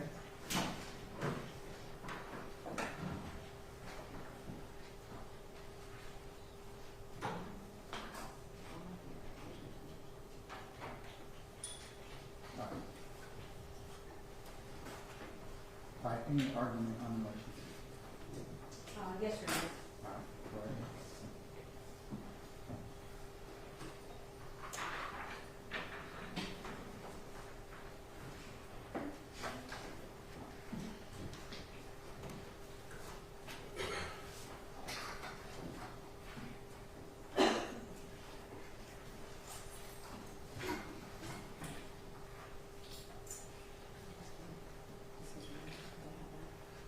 Your approach, Your Honor? You may.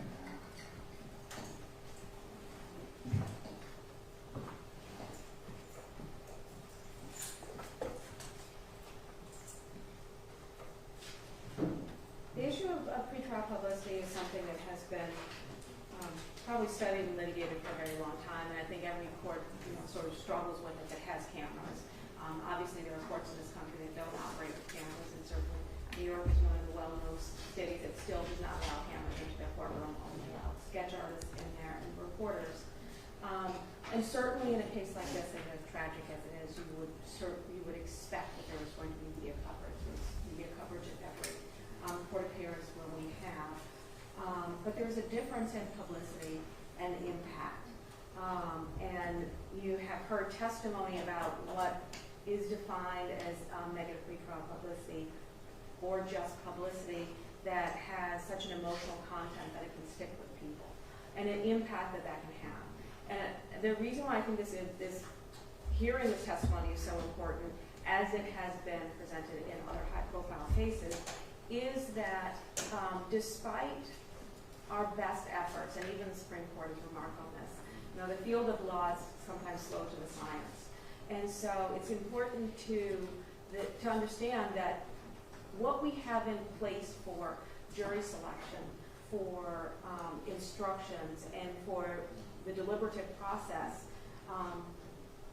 we now know from studying unconscious bias in race, unconscious bias in other areas, and also unconscious bias here within the field of publicity, that unconscious bias cannot be filtered out in the way in which we proceed to trial. And publicity, specifically, cannot be filtered out in ways that we may address other things such as race. And the reason why is because publicity goes to the facts and the elements and circumstances and surroundings of a case. So just knowing that means that we have to look at this a different way. And knowing that people will consciously know what they've done, but they may not unconsciously know how they've either reacted to something or something that I asked specifically, like in terms of that one statement made by the officer. It's like, God, that was so long ago. I forgot about that. But man, when you think about it, people come back to their emotions on it.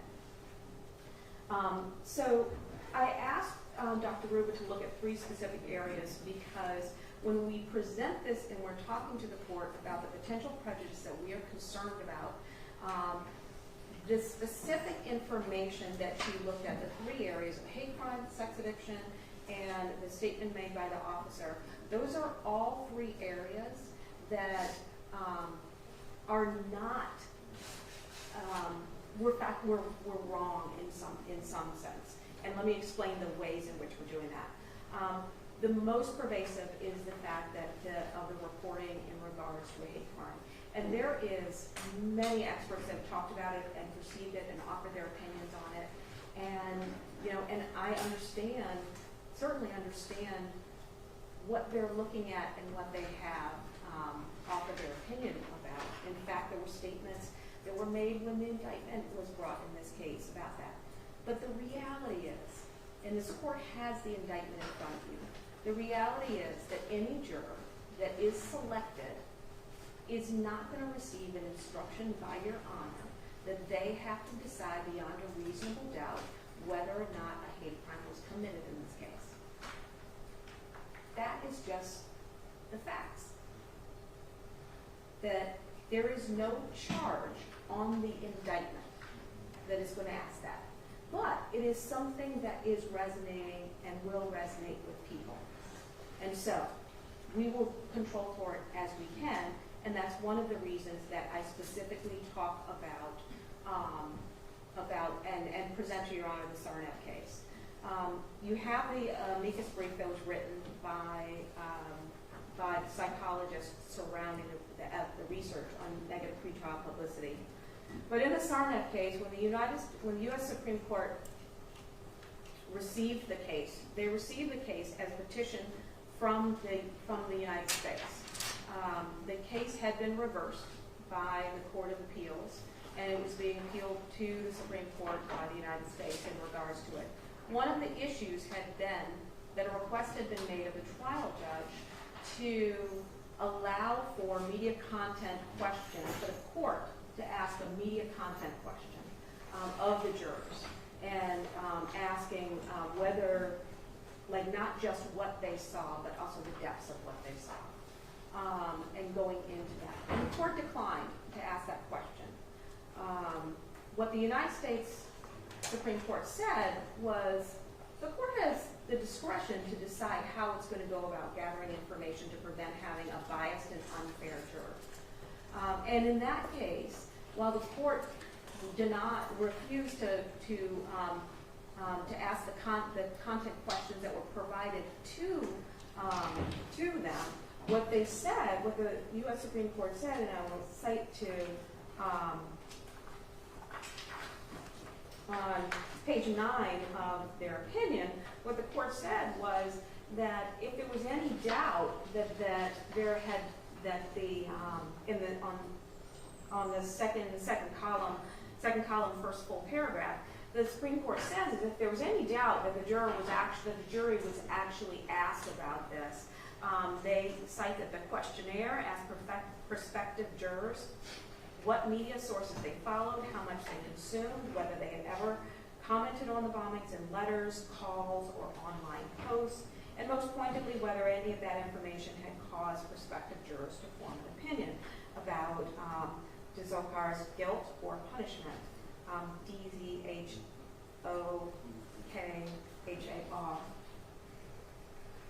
guilt or punishment. The court goes on to say that the court then subjected the 256 prospective jurors to 3 weeks of individualized voir dire, in which the court and both parties had opportunities to ask additional questions and probe for bias.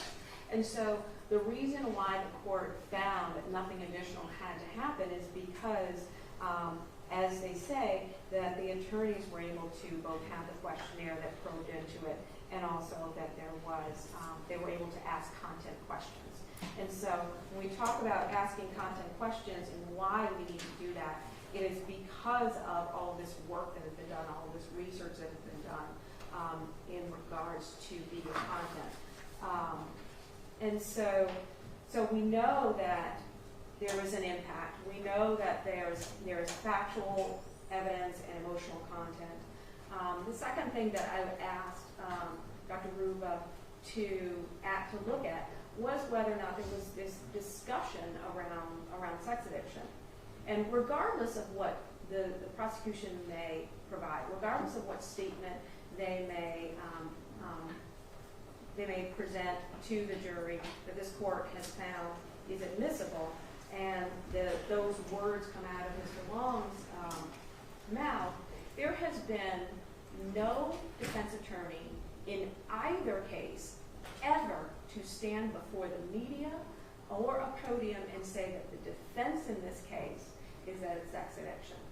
And so when the statements are made and the media takes it for whatever purpose they take it for, or commentators take it for whatever purpose they take it for, if we don't stand up and say that, people are still going to be thinking that that is something that either we believe or that we're about to say or that we're going to say because it was a part of the media narrative in this case.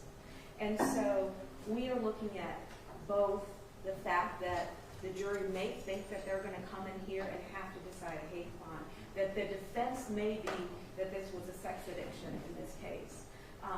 And those are both things that are not true, that are now already a part of the narrative of what we're looking at. And so the third thing that I asked her to look at was this one moment in time where there was just like this explosion of media. It was only a couple of days, but it was big. And the backlash was instantaneous, and it was brutal. It covered across issues of race, privilege, class, and it ascribed a statement never made by Mr. Long to him and to his case. Never made by him. Never made by the defense attorneys. And it's ascribed to him that there is and was a devaluing of what happened on that day. That there was somehow that came and was ascribed to this side of it, regardless of the fact that it was the officer that was taken to task. And so when we consider these three particular things, we're not just saying, oh, there's been so much crime. I mean, so much publicity about the killings, about what happened, about factual content. We're not standing up in here and saying that. The prejudice that we are concerned about are the things that are not accurate, the things that will be held against us, regardless of the fact that we never said them, that it was never part of the defense perspective. And this is why I said before you heard from Dr. Ruby, you would see why some of the research that she has done is helpful in the analysis of what might be important in deciding whether or not change of venue is necessary. A remedy that we have asked for in this case is once we get to that point where we would be submitting potential questions to Your Honor, we have a motion on file in regards to requesting a jury questionnaire, that the defense be permitted to delve into media content questions, as the Supreme Court sort of approved of in the Sarnap case. I would also point out, when you look at the analysis by the Supreme Court, they didn't actually decide whether or not the court should be asking media content questions. They kind of said the court has a discretion and media content was covered by the attorneys. So I think it's sort of still something that the courts may struggle with. I know this was an issue in the Idaho case, but that resulted in a plea. And so there are other high-profile capital cases across the country that are dealing with this issue as well. The second thing is that we are asking for an opportunity to have the court hear two motions that will deal with factual information that has the same impact as, maybe not the same into the degree of emotional content, but could have the same impact as what we have been talking about in regards to if it is publicized and the impact that that could have on the bias of jurors, especially if it's information that the court deems to keep out. And then finally, you know, we believe that this goes directly to motion number 34, where we talk about the impact of, where I asked for the extrajudicial statements. This goes directly to the impact of statements that would be made, you know, by people that are officially in the case, speaking to the media that would be replayed, especially because there's not a lot of them, and so any of them would make an impact and would certainly could be replayed. We cannot minimize the impact that the trip by President Biden and Kamala Harris and Vice President Kamala Harris had when they came to Atlanta. As I put in my motion, that trip that was here for the purpose of addressing other instances and hate crime against the AAPI community, that trip was within days of when the indictment was released in this case, when the death notice was released in this case, and when Madam District Attorney stood up and talked about the bias crime that she intended to pursue, which, as the court knows, is a sentencing enhancement. And so,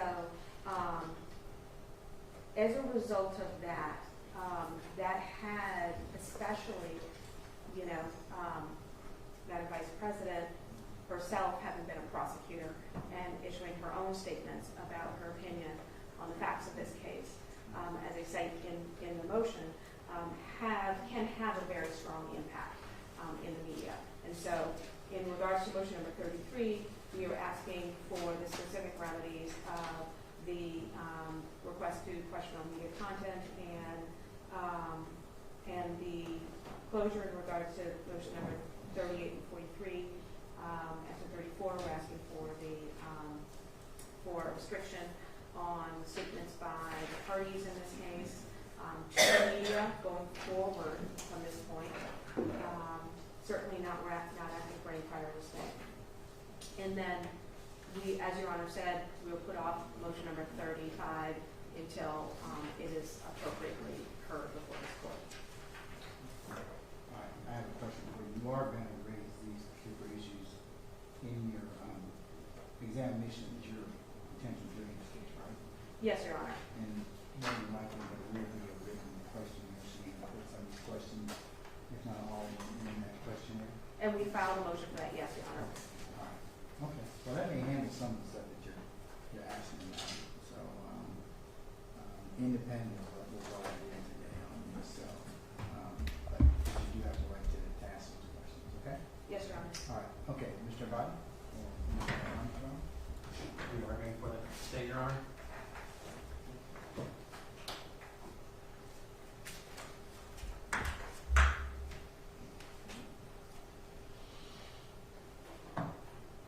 Armstrong for the state. May it please the court. I just wanted to go over several things that were discussed in Ms. Bell's argument. Number one is they seem to rely on the Zarnaev case. It wasn't cited in either of their motions. It is a 2022 decision, and so this is really something that they just reached today. However, I'll point out that the Zarnaev case does not stand for this court should close a courtroom. And just for purposes of record, it's U.S. versus Tarzan. It's TSARNAEB at 595 U.S. 302, cited 2022. All right, go ahead, sir. And so that case was not about closing courtrooms or anything of that nature. It was about whether the trial court had erred in failing to ask a question that was germane to what the expert testified here today about basically to tell them the content of the media that they consumed. The Supreme Court reversed and said that that was not an abuse of discretion. So this is not a decision that holds that either of the motions that they are putting forward to this court today is something that should occur.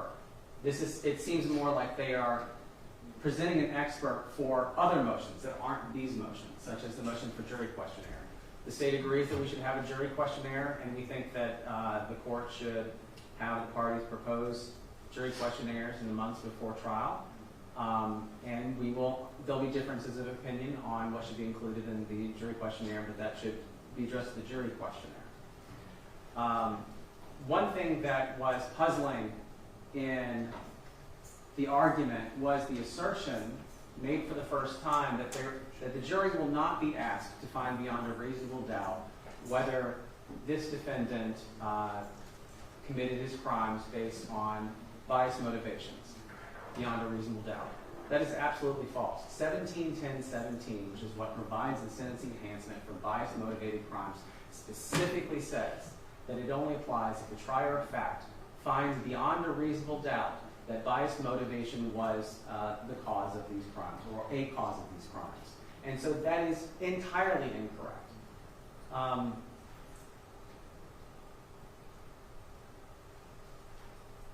And so that part of their argument, I don't think, was very relevant at all. There was discussion about sex addiction, and other matters. That is something that's going to come out in basically the defendant's statement. The bad day statement, as the expert testified, was something that was short-lived. The amount was focused more at the deputy than anybody else. The remedy that they said that they are seeking is a jury questionnaire. Again, that's a separate matter from motions 33 or 34. For the first time, the defense has mentioned that there's two motions that they would like, specifically that they would like to have heard in camera. I suggest we could probably have them in writing only, and so the court wouldn't have to have an oral hearing if they don't want one. The ones that I heard mentioned were 38 and 43. Given that they have made that request, I'm not going to mention what those motions are out loud, given that that's what they are concerned about. But telling us which specific motions and providing with specificity to this court information is how the court makes the determinations that the court is supposed to make.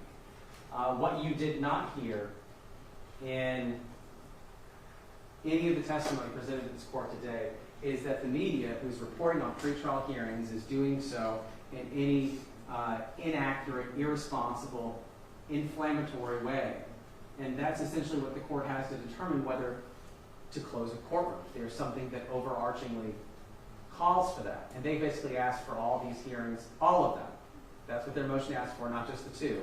The two, if they can make that showing to the court, and they don't need to say it out loud here today or anything of that nature, but that would be on a case-by-case basis. I already said what two motions there were, Mr. Armstrong, so I've already said that, but go ahead. So.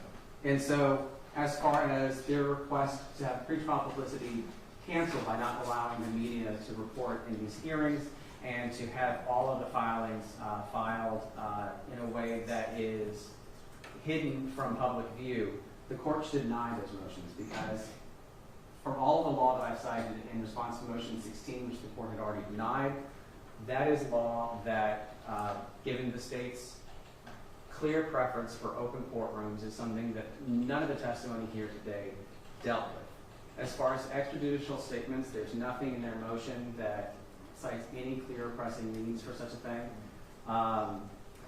Their motion requesting that nobody make any statements whatsoever about the case. The state is aware of its responsibilities and will not be making statements that are in any way prejudicial to the defendant, any way to the media. The information provided before this court does not really answer questions about whether this court should allow media going forward or should issue a gag order to the parties. And so the court should deny those two motions as made, given the information that's been provided by the expert. All right, thank you very much. May I respond to one thing?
I'm just going to recess.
You may see the court in order.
in terms of motions 33, and that's the motion to control pretrial, I should say control prejudicial publicity. And motion number 34, motion for an order restricting extrajudicial statements. I'm going to deny those motions at this point in time. Finding specifically that you do have some, the ability when the jury is in fact examined to ask during the questionnaire or during 1 hour process some of these questions, which fairly flesh out your ability to determine whether or not has been affected adversely by pretrial publicity. So to that end, this time we're supposed to deny motion number 32. So Mr. Body and Mr. Armstrong, if you will prepare a suit order and send that to Ms. Bell and Mr. Lamar, that would be fabulous. If you could have that done in the next 2 weeks, that would be even better. In terms of motion number 34, extrajudicial statements, I'm going to deny that motion at this point in time, but however, I would advise both sides as to their responsibilities as advocates under the Georgia Rule of Professional Conduct and govern themselves accordingly, and I'll take up any purported violations of that particular issue should they relate to this particular trial.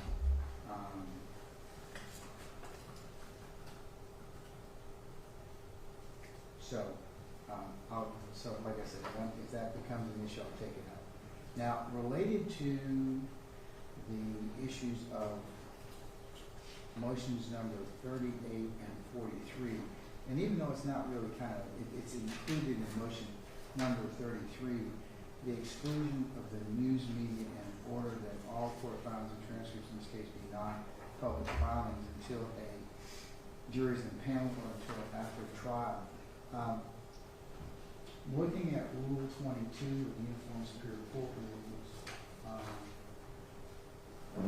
Rule 22 does cover that particular issue of notice to and a hearing to any parties, witnesses, or victims about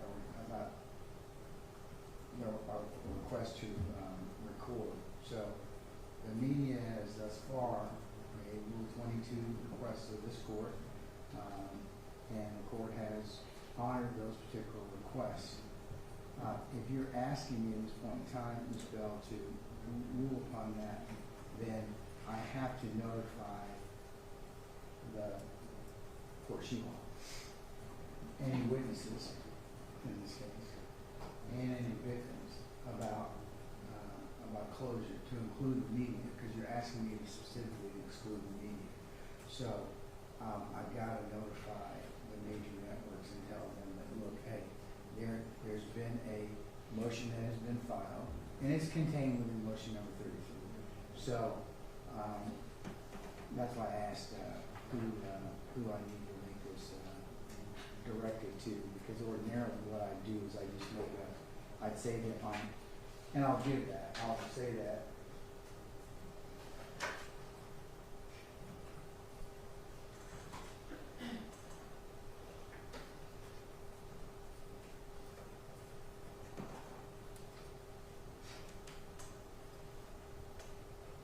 on Thursday the 11th of September at 10 a.m. Anybody who has any media outlet that has any specific objections to this particular closure can be out. The court will hear from them at that point in time, and any other interested parties.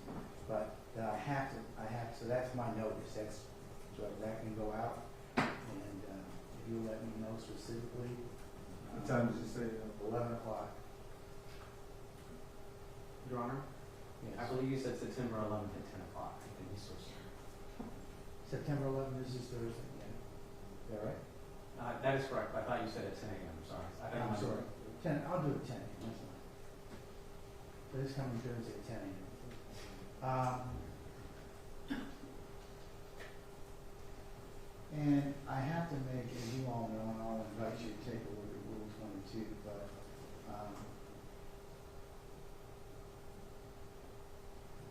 I'll have to balance the consideration of the right to an open courtroom versus the standard of looking at the denial of a request to record the court requirements. So obviously, you want to take a look at that. It goes under Rule 22 in current case law. But, and you all should be prepared to argue that in terms of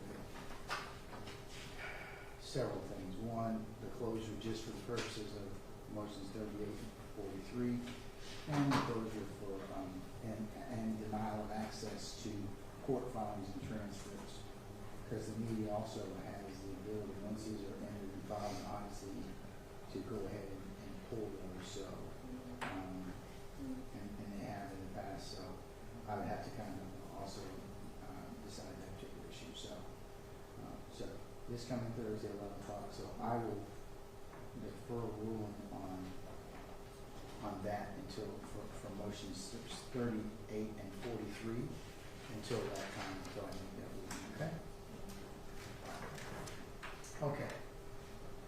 Yeah, just in regards to your ruling, may I just say two things? Yeah. So one of them is that I just found out this myself, but that down in the clerk's office, the way that they have this, because of the case it is in, is sealed off. And so I didn't know that until recently, which is why it was in our motion. And so I just wanted to address that. That was one of the things that I wanted to address before. And that's what the clerk's office told me. So it's not a public case. So. I don't know, maybe you can ask Mr. Body about that, and y'all can check with Clerk Alexander, but that's what I was just I like. haven't signed anything, so, and to the extent that she may have a policy in regards to that, but I don't know. So, right, in terms of how there's access. I don't know. I just wanted to let you know. But there are several non-third parties that can get access to, right. or the general public, I mean, can get access to most of our records, honestly, unless they are sealed for specific reasons, like juvenile records, divorce records, Yeah. that kind of stuff. That there's no order, but I have not signed a sealed order in this particular case. So I just didn't want. I wanted you to know. I think so. So I just wanted you to know what I heard. There what was. you heard. I mean, so find out for sure, and I can certainly take that from as appropriate on the list. Okay. Yes. The other thing, Your Honor, that I had wanted to address is that I was just accused of making a wrong argument to Your Honor, and I wanted to respond to that. In regards to what? In regards to the indictment in this case and the jury charges that this court would give, and maybe let's parse it out. Okay. Yeah, we all know. We have the indictment. Okay. Correct.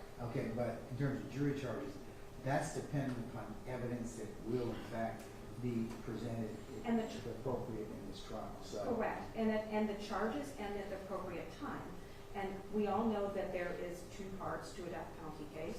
There is the first part that is the guilt phase, and that is where the indicted charges, this court will give instruction to the jury. And what I have said to the court, and I am accurate about, is that there will not be an indicted charge of a biased crime that this court is giving to the jury in regards to that. And so to allege that because there's a sentencing enhancement, which by the way is the capital case, so that is actually negligible at that point, but that there is a sentencing enhancement does not mean that I am incorrect about it. It's a different perspective that they may have, but I was specifically talking about the indictment. I just want to make that clear. I don't think there's any confusion, Ms. Bell. Okay. There appeared to be, and I wanted to make it clear because I was being said to have misrepresented. So I just want the record to be clear. Remember, arguments of counsel, not evidence. Okay, so, all right. So, but I'll take your word as officers. Okay, yes, so, accuracy is without impugning, that you have otherwise misrepresented anything. Okay. So that controls that. So what's next? That was only a witness that we had specifically for today, Your Honor. We have two witnesses that are coming tomorrow. If Your Honor wanted to proceed differently. Okay, which witnesses are coming for which motions tomorrow? Witnesses for motion, Yes, let me be witnesses for motions 45 and 41. 45 and 41? Yes, Mr. Your Honor. Lamar? And the witness for 41 would be in the morning, and the witness for motion 45 afternoon. What time in the afternoon? I think we said he would be here around 1:30 or 2. Let's just say 2, Your Honor. Where's he come from? Can I have some input in that? What you say, Your Can I Honor? have some input in that? Of course. Please, if you don't mind. Of course. Is there any reason that both witnesses couldn't come tomorrow morning? When we spoke with the witness, he did have something going on this morning. He's a doctor, and I believe that conversation was about him having to work and see patients tomorrow. So that's what that's about. I'm sorry, Your Honor, that we didn't check in with you on that. Well, I asked you this months ago, remember? I said, Right. what day are you going to have these witnesses, and what time, so I can go ahead and plan to have them? Right. So, but that was what we ended up getting from him when we spoke. Okay. We'll ask if he can come earlier. Yeah, if you can come earlier, that would be fine, you know, but certainly no later than 1 o'clock, that would be great. What time is your witness for the 41 coming? What time will we start tomorrow, Your Honor? 10? 10 a.m. Huh? Yes, 10 a.m. 10 a.m. Yes, sir. 10 a.m. Yes, sir. Okay. All right.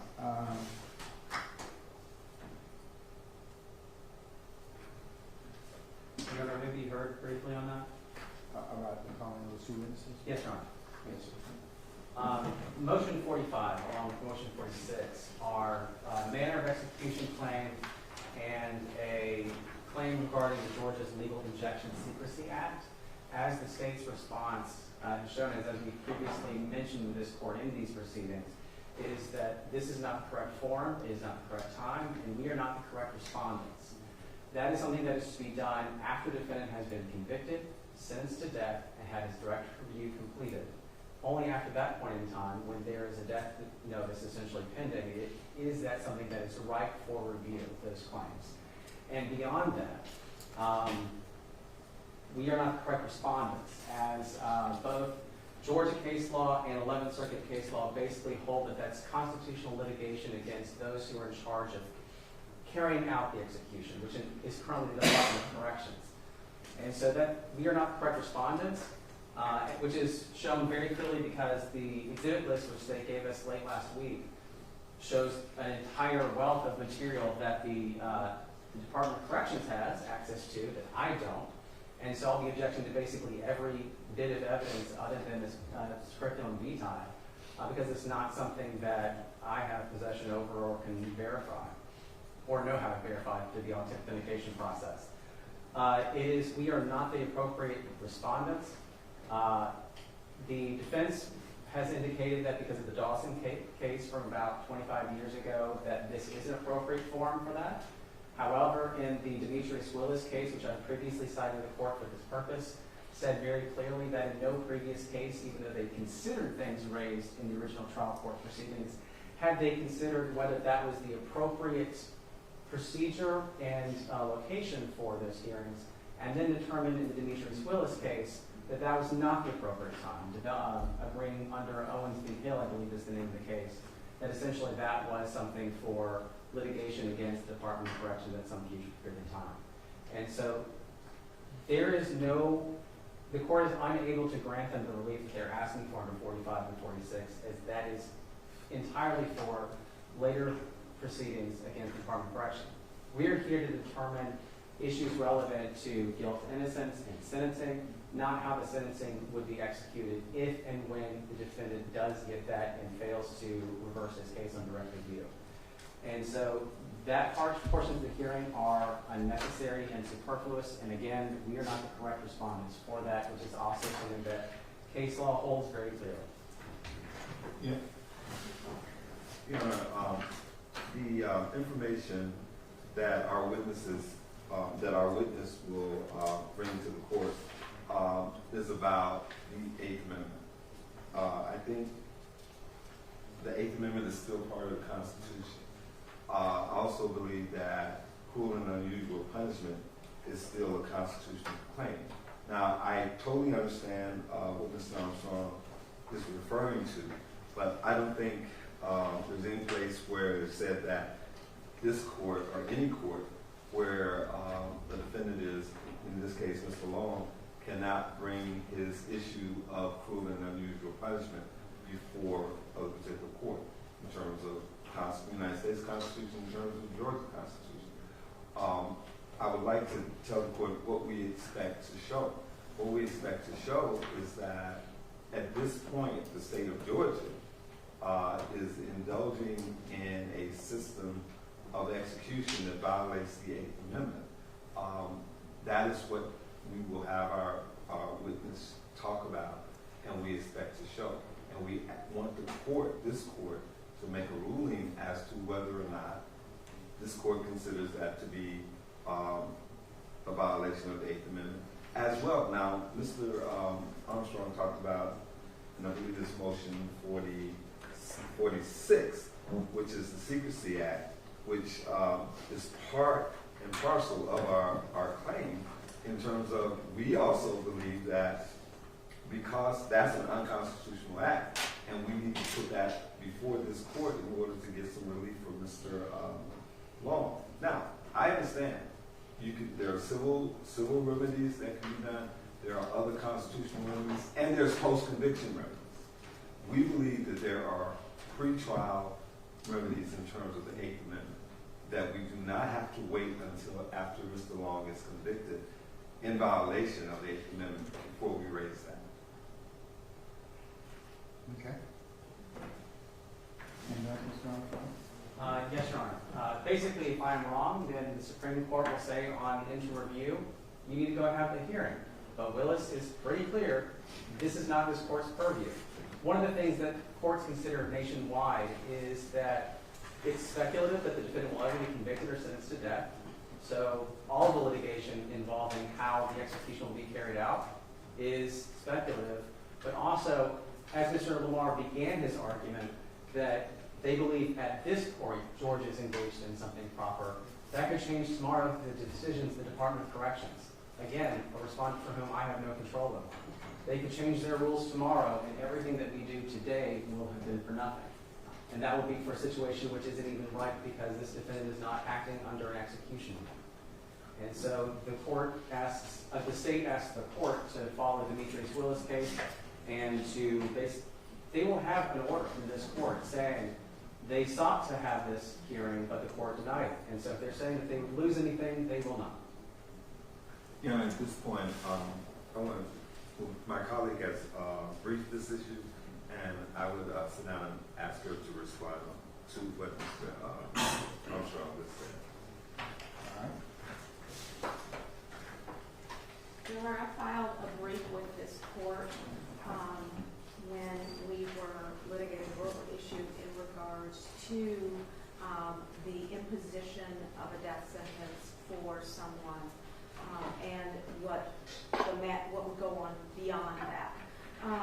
And so in the brief that I filed, very clearly laid out with Supreme Court precedent that issues dealing with the constitutionality of the sentence need be brought up in front of the trial court in order to preserve those issues.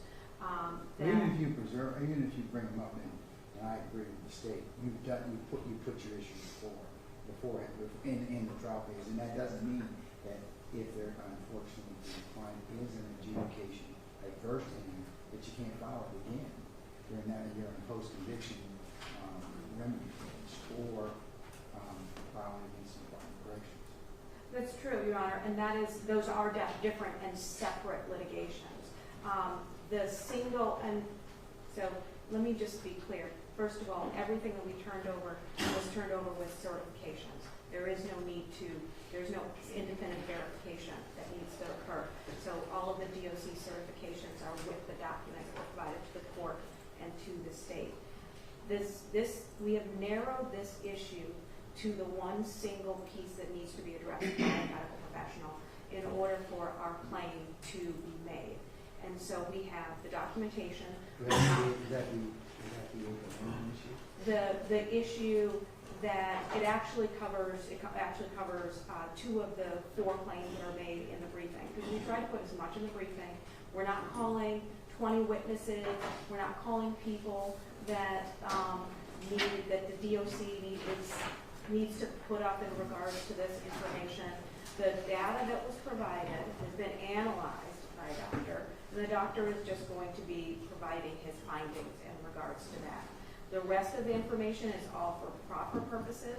This has not been heard before a court before, and so we have to be able to preserve this now in order for these issues to be properly preserved for Mr. Long to affirm his First Amendment right for access to the courts in regards to his appellate rights. You know, the burden of preservation is on us in regards to bringing this information and getting it into the record. We don't expect this to be significantly long testimony, but it is really just an analysis of the information that has already been provided. But it may not be right. I mean, Willis seems to indicate that Willis versus State, Georgia, 686. Yeah, no, I remember the Willis. So yeah, I mean, so the Willis case was also a different argument. As I said, this hasn't been heard by a court. The Willis case was also dealing with the fact that the prior lethal injection motions that have been filed about the unconstitutionality of the lethal injection had been heard before by courts. So that we are not in that same boat. When you look at the 11th Circuit decision in Gissendanner, the 11th Circuit said that the court doesn't need to, as Mr. Armstrong is saying, well, you don't need to hear this now because those issues have been heard before. We are not in that same boat. What the court said was that there was something different, then the court would need to hear this. And this is that claim. And the reason I know that it hasn't been heard by another court is because we have those cases. We're the Capital Defender's Office. So we have the cases where these motions have been brought. We know what has been filed in the cases that are on post-conviction. And so I understand what Willis says, and I understand what the other cases say, but those cases were tried, 10 years ago. Those cases were tried before this research has been done, before this data was compiled. And so we've done our best to narrow this down, put as much in the briefing as possible to make those claims. But his testimony would go to 2 of the 4 or 5 claims, 2 of the 4 claims, and it would make the connection that we need to make in regards to that. what connection? The connection between what we're seeing in the data and what it means. Because we're talking about actual drugs and sort of what is that actually, how does that show up? Because we have both where it's provided, where it's given under the protocol. So we're not challenging, we're not saying like, oh, the protocol says this, that, or the other. It's where it's given under the protocol, and then these other drugs that are given, and in what the toxicology shows the result is, and what that means. We can't interpret that. We're not doctors. We're not scientists. And so, putting that testimony in from someone that can say this is what it says and this is what it means is what we're asking to do. Yes, Your Honor. If you look at cases nationwide that actually address the issue of ripeness, the earliest I was able to find is upon completion of the direct review. I have not found anything that says that this claim gets right. And the case law that I'm referring to is not about... So Willis, in a time where they addressed the challenges against the death penalty, they had multiple subsections, A through F. I'm dealing with F. The things that she's referring to as having been resolved against the defendant previously were not in F. They were in A through E, about whether it's constitutional, the death penalty, whether the different aspects of Georgia's death penalty statute is constitutional. F directed specifically with method of execution claims. That's what this is. They're saying that the method of execution, which the Department of Corrections could change tomorrow. And so nothing that this court is going to handle tomorrow is going to advance that question, because the Department of Corrections, the people who actually make decisions on whether to change these rules or not, will not be here. And this is not something that is at all right. It is simply bogging down litigation prior to trial, because this is something that could never come to be in his case. And so the cases that I have found nationwide have put it at the earliest at the conclusion of direct review, and as a constitutional tort against the state actors who will be responsible for carrying out the execution. That 45 and 46, or? Yes, and I'd also like to mention that 47 was actually a separate motion asking for the ability to present evidence on 45 and 46, unless I misread it. Yeah.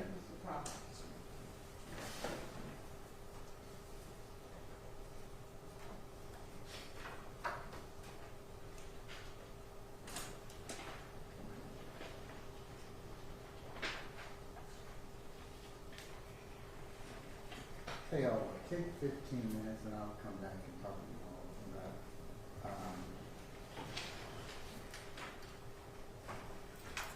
45, 46, and 47. And then we'll cover, we'll see what else we can cover for the balance of the afternoon, okay? All right, so we'll be in recess.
So my intention is not. So She's out of town. yes, No way she might be back. I want to bring it up. No, I'm just messing with you. I know. Very good. But I'm putting her, the people who need to know, hopefully they'll make something happen. I want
there's testimony given, then I think the court would have to take that into consideration. I think there's always testimony warranted in the sense that they swear to tell the truth, whatever, and I don't know if there was any questions that were asked. Right, well, that's what I meant by besides just swearing that the documents are true, whether it was actual testimony. Luke, don't bring him out. Let me tell you something, Luke.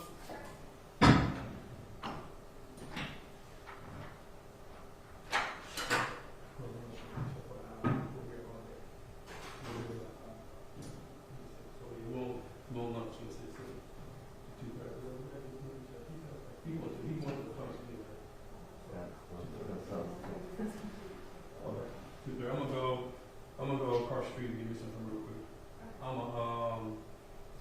gonna lock the doors and tell everybody they can come. Hey guys, judge is want an hour break to 2:30. So what I'm gonna do, I'm getting ready to lock the doors. If you're gonna stay, you can remain, but just remember that way we get back in because doors are locked. You gonna stay here? No, I'll let them You'll go get you something to eat.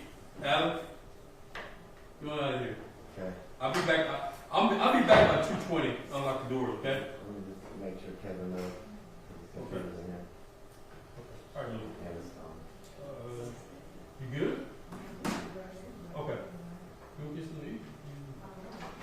You got? Okay. Okay. Bet. Everybody going to break till 2:30. So I'm gonna kick everybody out and lock the doors. 2:30. Sorry, 2:30. So until they get something to eat. Okay. 1306, 1300. 06, go ahead. 1300. Show courtroom 8F. F is in Frank. Is in recess until 14:30 hours. Courtroom's going to be locked and secured. Detention area is not clear. Detention not clear. Proceed. 1321. We're going to break about for an hour, guys. So I'm going to keep you guys out. I'll be back. I'm going to get something to eat. I'll be back about 2:20 to unlock the doors, okay? Okay. Uh-huh.